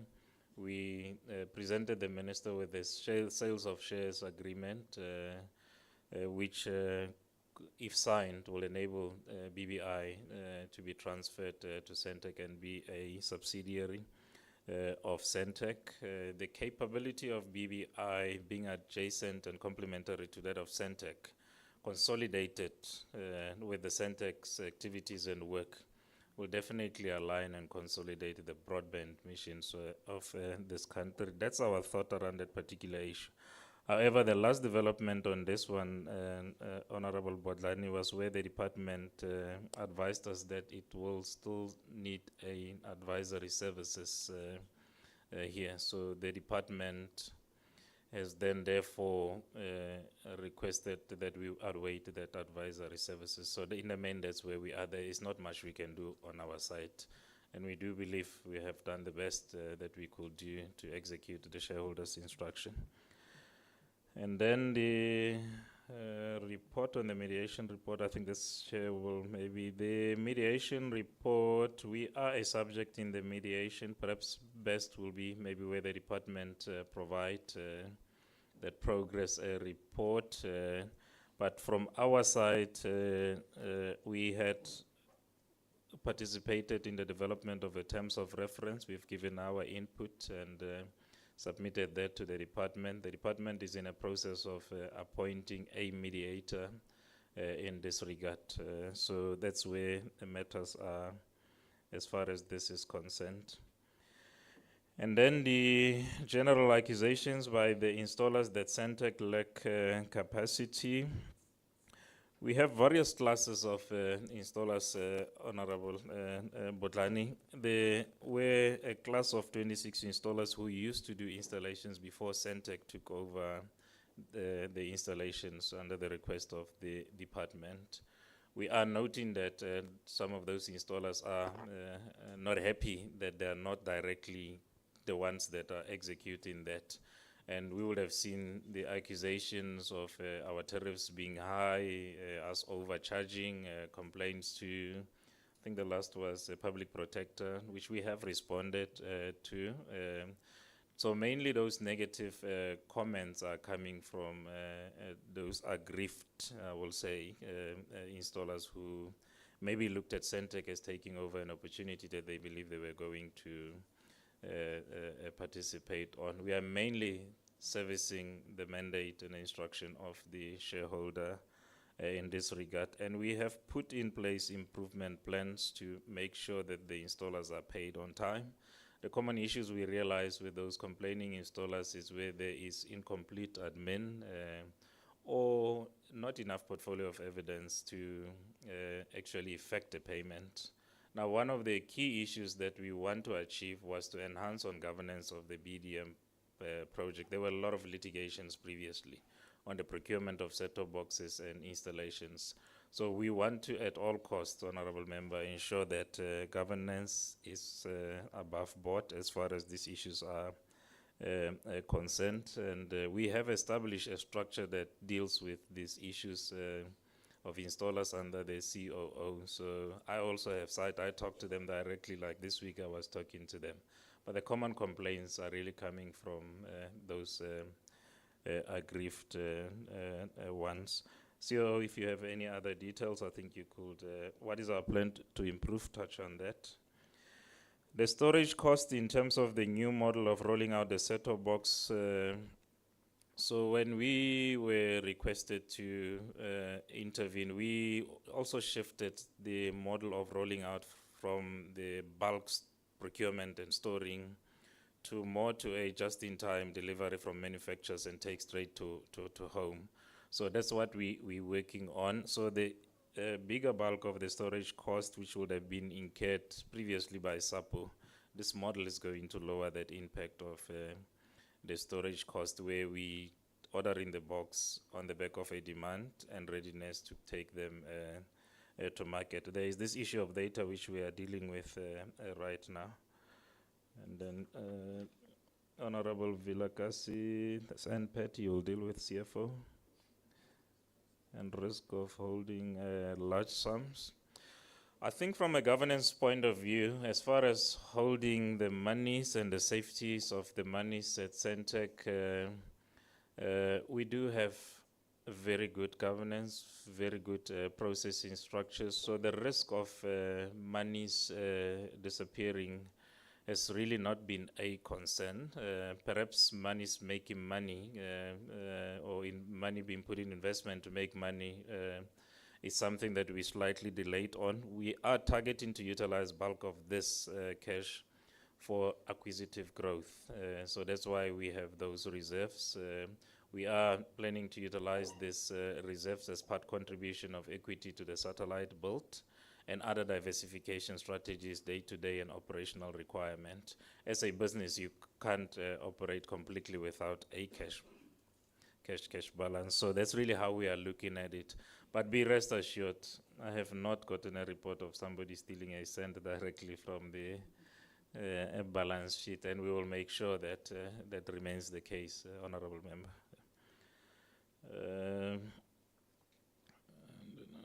How do we avoid switching off communities? Yeah, I think our strategy to move them to a future operating model where the month-to-month tariff is lower, it's our strategy to avoid switching off community broadcasters. The second option is to put them on digital platforms where the tariffs are much lesser. Are we on top of satellite? Engineering practice and professionalism has been our pride for many years. So innovating and creating on a digital infrastructure is really something that we want to see thrive, Honorable Member. So we definitely are on top of this. We have engineers distributed across the country here who knows how to do and how to manage ICT infrastructure capability. So we are not concerned about a lack of capability as far as the development of this satellite launching and managing of it is concerned. As you go down there, you'll see the strength of the infrastructure that we have been managing many years with other distributed capabilities across the country, including Brixton that you will see at some stage, which is a landmark. I mean, it's a top-notch capability. We want to see this grow. That's the message we want to send to the community, to the committee. And we would like this to happen with your support, honorable members. Honorable Sol, do we support the migration of SABC to digital? Broadly, we advocate for digital migration. We cannot be on analog in perpetuity. So digital transformation is something that has to happen for South Africa, for us to leverage the spectrum efficiency. The analog technology is energy inefficient. It uses a lot of energy. Under this period where we are having energy scarcity, we'll get benefit by utilizing modern digital technologies that are efficient. Analog technology is human intensive, so to manage a platform on an analog, you need more people than you will need on a digital technology. Therefore, from the benefits of digital, operating on digital technologies, definitely we would like to see the country cross the line towards the digital era. Obviously, there are the discussions on how best to do it, which we are engaged with the SABC. There are conversations around the readiness and those missing middle households, which the broadcasters are engaged on. But digital transformation, broadly, we support that. The 31 March, okay. This is a new question. Okay. Yes. Yeah. Look, and this one, I think in terms of the digital migration process, the authority of setting analog switch off date sits with the minister. That's where the authority is at this particular point. We have listened to the SABC's consent in terms of whether they were given an opportunity, they could salvage more audiences. It's going to help their audiences and the likes. And the minister, I think, have listened also to that. And in light of that, the intention to actually, because the first date was 31 December 2024, was to actually give a little bit more briefer in terms of that. But we operate these services on behalf of the broadcasters. Even when we switch off analog, it's at the instruction of the SABC and the minister, obviously. So I think those conversations in terms of the readiness are really driven by the broadcasters than us. Where it affects us, it's with the obsolescence of technology. We're running the analog technology for quite some time now. The support, the parts, to get the parts is not an easy thing anymore. Most global countries have moved to digital, so it becomes a little bit of a challenge. So where we are at right now, I think there could possibly be an argument where the SABC's case of give me a bit more time to get more audience. However, that's how it will affect us. There must be dual illumination funding in that regards. But we provide this service on behalf of the broadcasters as well. And then does Centre consider infrastructure sharing? Indeed, Honorable Sols, where we were talking about the managed infrastructure, that's where we are selling and leasing our capacity in terms of the towers that we have built to other operators. That business is generating about 80 million rand per annum right now. It's something that we are looking at growing. We are also supportive of the regulations by ICASA not to build towers everywhere. If we find somebody having a tower there, let's co-locate. So we are definitely leveraging this capability to on-sell it to others. It is a source of new revenue. I can confirm that, Honorable Sol.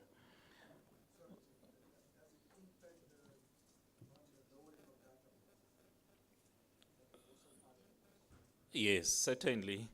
Remember, if somebody is to build a site of green and recover the cost through a tariff, they will include the cost of building a tower, pulling a new power line to that, and managing it.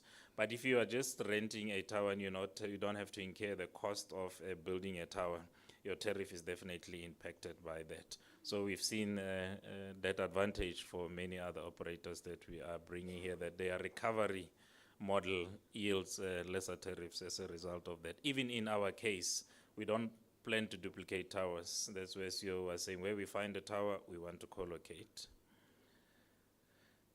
Well, satellite enables in-flight communications. There is already in-flight communications, I think, with many providers. So at this point, it's a flight manager enabled. We do believe that with satellite, it is capability that can also be entrenched at the right time with the likes of local providers of flight services.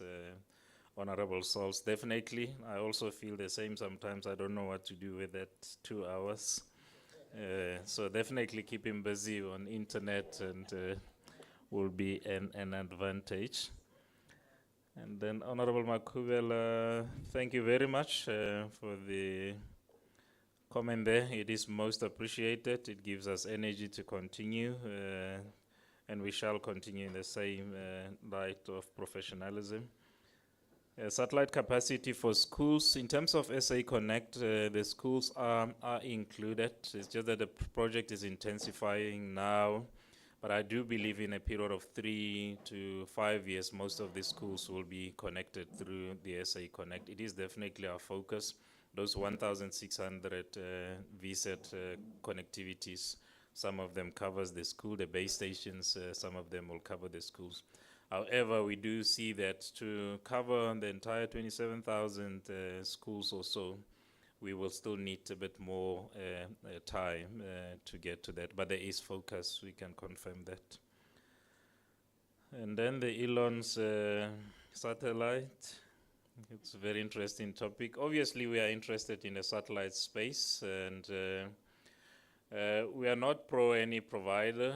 As a state infrastructure enabler, we want to position the best for South Africa. And our view here is we're not opposed to any other provider playing, but South Africa has to be sovereign and self-dependent as far as infrastructure capabilities are concerned, so that we are not exposed to these political tensions and which could lead to a loss of services. Elon's entry service is about 12,000 for CPE, and then the services are also having its own about 1,000 rand. Will that bridge the digital divide? Our view right now, it's no. We don't believe a gogo who's sitting somewhere else there will afford a CPE for 12,000 rand. Therefore, our own capabilities through SA Connect needs to be fast-tracked with those 5 rand and 250 per month services to actually impact and make lesser cost of communicating. There are also economic impact on this particular issue. Imagine a day where you pay a satellite services that is provided by somebody from outside. 1,000 rand is going straight to that country. It's accounted for in that country's GDP of exchange of services. The jobs that we are providing here at Centec, at Telkom, at MTN, at Vodacom, if there is proliferation and very strong of external services provider, we will risk losing our own capability. We will risk the jobs that are there and the economic benefit that it has as a result. So I do believe strongly, and this is our strong advice, that each country has to strengthen its own capability. And that's where we're coming from with this satellite. We are not anti other providers. They can play, let the market decide in the end what they want to utilize. And then Honorable transponder CEO, you'll deal with these questions around the ownership of transponders and what are we doing to assist creators. And then Honorable Kshongwe, what is our competitive edge of our OTT platform? We play on the OTT platform for a long haul. We are seeing emergence of individual OTT service self-provision and all that.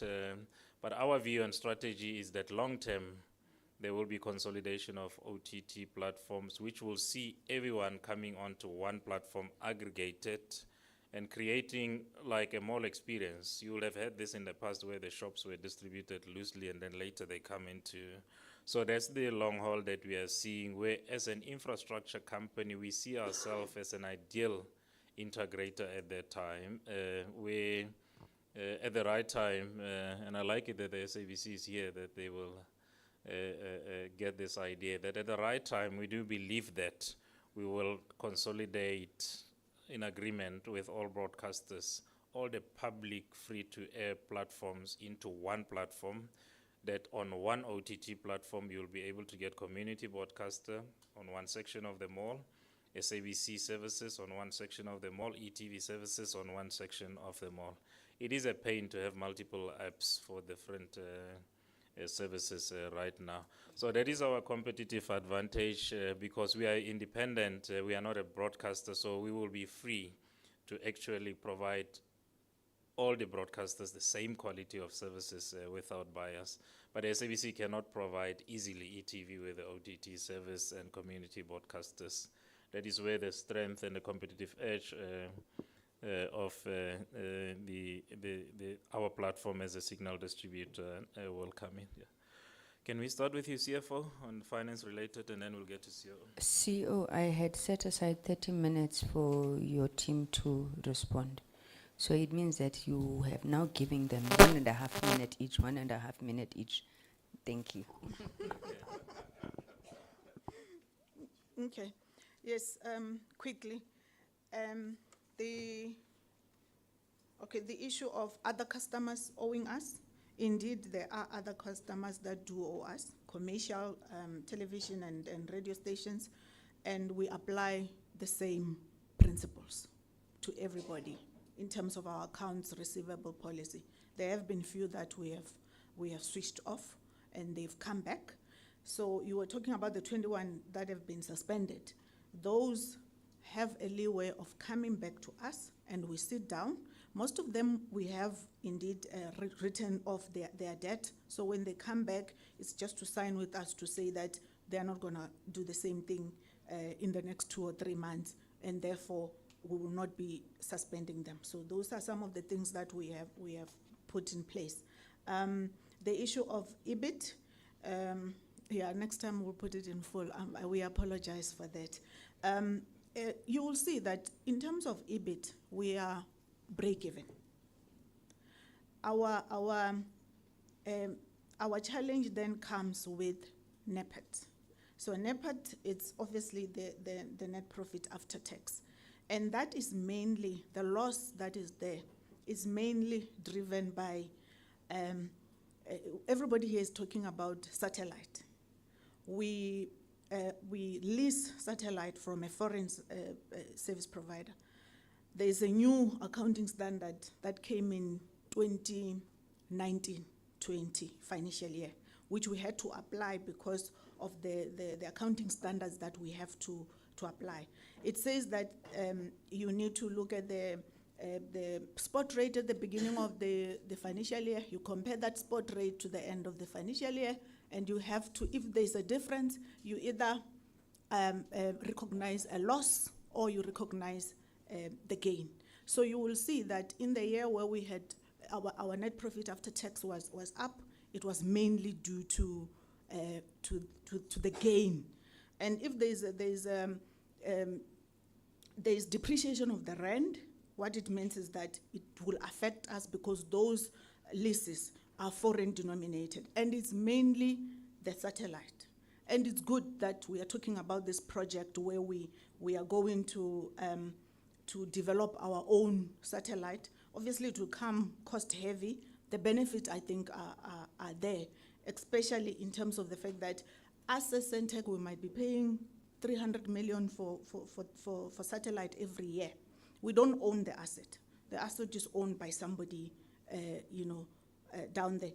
The contracts are long term because we need to make sure that we secure that satellite.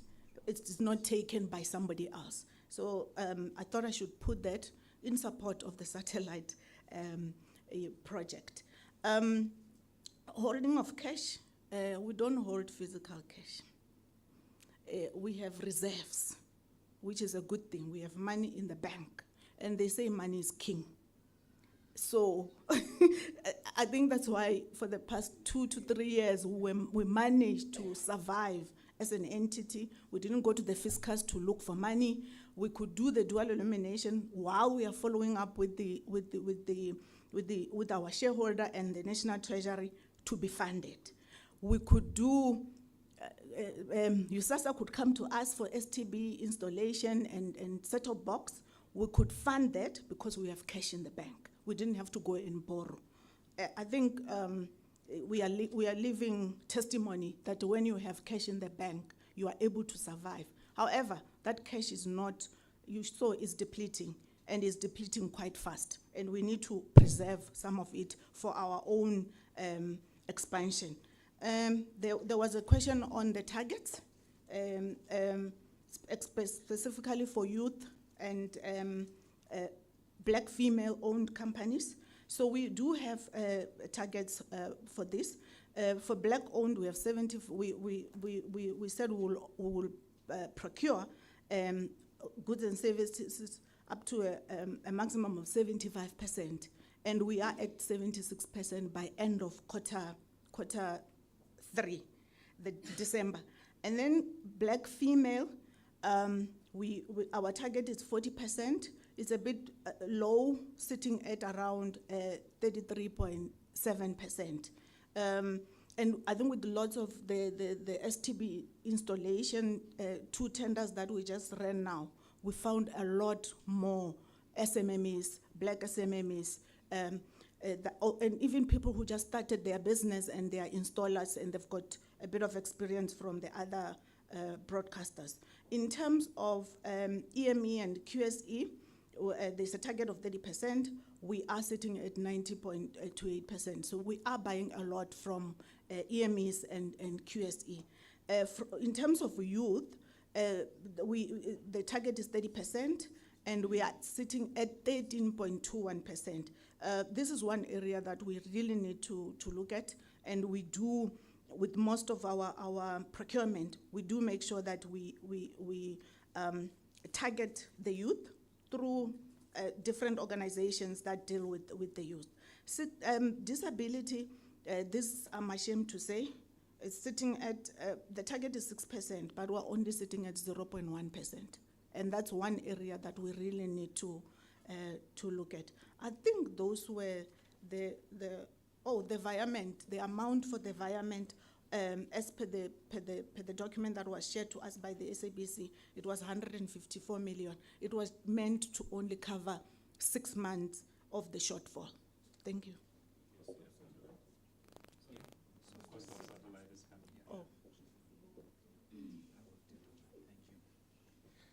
Thank you, honorable members, for the questions. So let's start with the cost of the satellite. The total cost to develop, manufacture, and operate the satellite for approximately 15 to 20 years is 5.5 billion rands.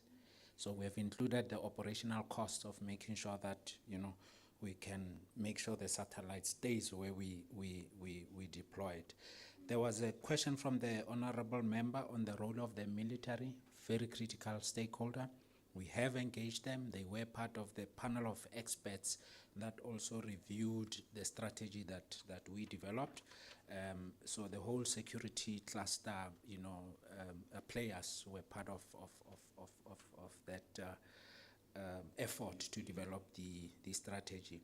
In terms of the plans to improve governance on BDM, firstly, for phase 2, we have developed an application. And from that application, this is where we manage the project. Starting with when we receive the data from SAPO, we upload it onto the app. We assign tasks to installers on the app. They install, they upload, you know, the required body of evidence through the app. We do the quality assurance, you know, of what is uploaded. And over and above that, we have a field quality assurance personnel that will then go and sample what an installer would have submitted. And over and above that, from a PMO structure, we have our own internal PMO where we have dedicated project managers in all the provinces. And these project managers interface directly with the installers to resolve any issues that may be there. So we believe it's quite a strong structure that we have, and through digital transformation, we have really made it very easy for installers, you know, to be able to, you know, receive the work and also submit the proof of evidence. There was another question, is satellite a priority? Yes, indeed, it is a priority. It is aligned to our rural deployment strategy, where in places where there is no infrastructure, satellite is the best solution to provide services. Quick deployment, within 2 hours, you will be able to access the internet. And I think the rest, CEO, you had covered, the issue of the transponders. So why is Centec not owning transponders? I think the short answer is that, you know, as Centec, and most importantly, as a country, we have not really invested in space infrastructure. You know, we've only started in the last few years where we looked at Earth observations, which are normally on the LEO, where Starlink is providing services. But in terms of launching assets onto the geoplane, which is 36,000 kilometers above the Earth's surface, we have never really played in that space. And hence, you know, the complexities that comes with that, because all countries in the world look into the sky. So the aspect of managing the frequencies is critical. What I do here may easily impact someone who's sitting on the other side of the globe, purely because we are all looking into the sky. And then there was a question on the risks of Starlink to geostationary satellite. You know, there's the technical answer and there's the services answer if you approach it from that perspective. I think at a services level, you know, LEO has got its own use case. If you really want applications where you want to do fancy things, self-driving cars and, you know, manufacturing, LEO is well suited for that, over and above the internet aspect. Geo, very good, because you launch one satellite, your reference point is the center of the Earth, you see that satellite 24/7. With LEOs, unfortunately, you have to launch a constellation of satellites, which makes it even more complex just to manage the Leo service. So there are pros and cons to both, but the CEO has said, you know, at a user level, for rural applications, Starlink is really unaffordable. The cost of the device is really prohibitive, and hence, you know, Geo, because it's a mature platform, it has been in use, the cost has really been sunk in terms of the design and manufacture of those end user devices. We covered. Thank you.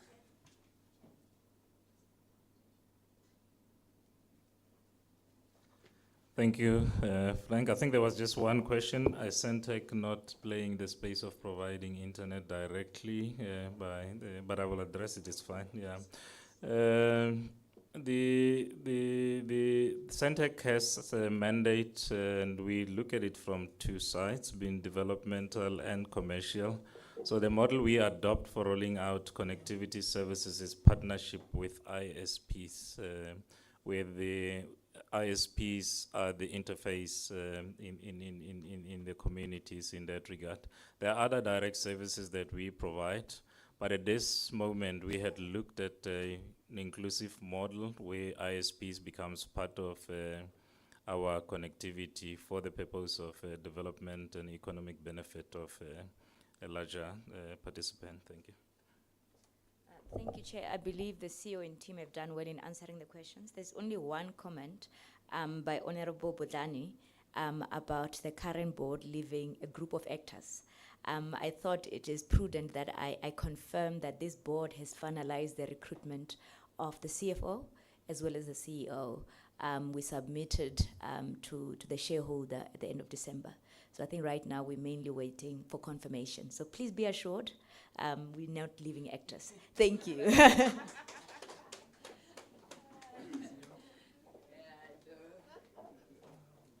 Thank you, Chairperson. Thank you to the executive. I can confirm, where's the chair? I can confirm what you are saying, Chair, is correct. I checked with the minister because now we were worried about the vacuum. The minister has indicated that that process will not take longer than 2 weeks from now. So you are correct. You are not leaving actors. Ladies and gentlemen, I think let's close this part of the session because we had committed to a walkabout. But I want to echo, was it Honorable Botla? No, Honorable Makubela's comments, both of you. Firstly, to thank the board for the work that they've done. I'm looking for the cabinet statement. I'm not sure if it's out, so I'm that I have not been sent to say because I can't see the cabinet statements. But I'm sure we will meet some of you somewhere. You know, I'm sure we'll meet some of you somewhere. So truly, truly thank you. And you know, to the committee, I don't know, I hold this particular view that we are blessed with excellent leadership in the portfolio.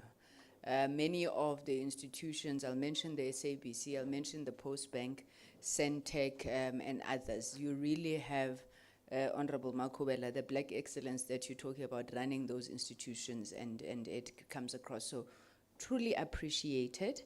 We are in your hands. I did stop members from follow-ups. But during the walkabout, I think you can ask, because now I've got many follow-ups, but we can take it up. Thank you, Chairperson. Thank you, members of the board. Thank you, honorable members.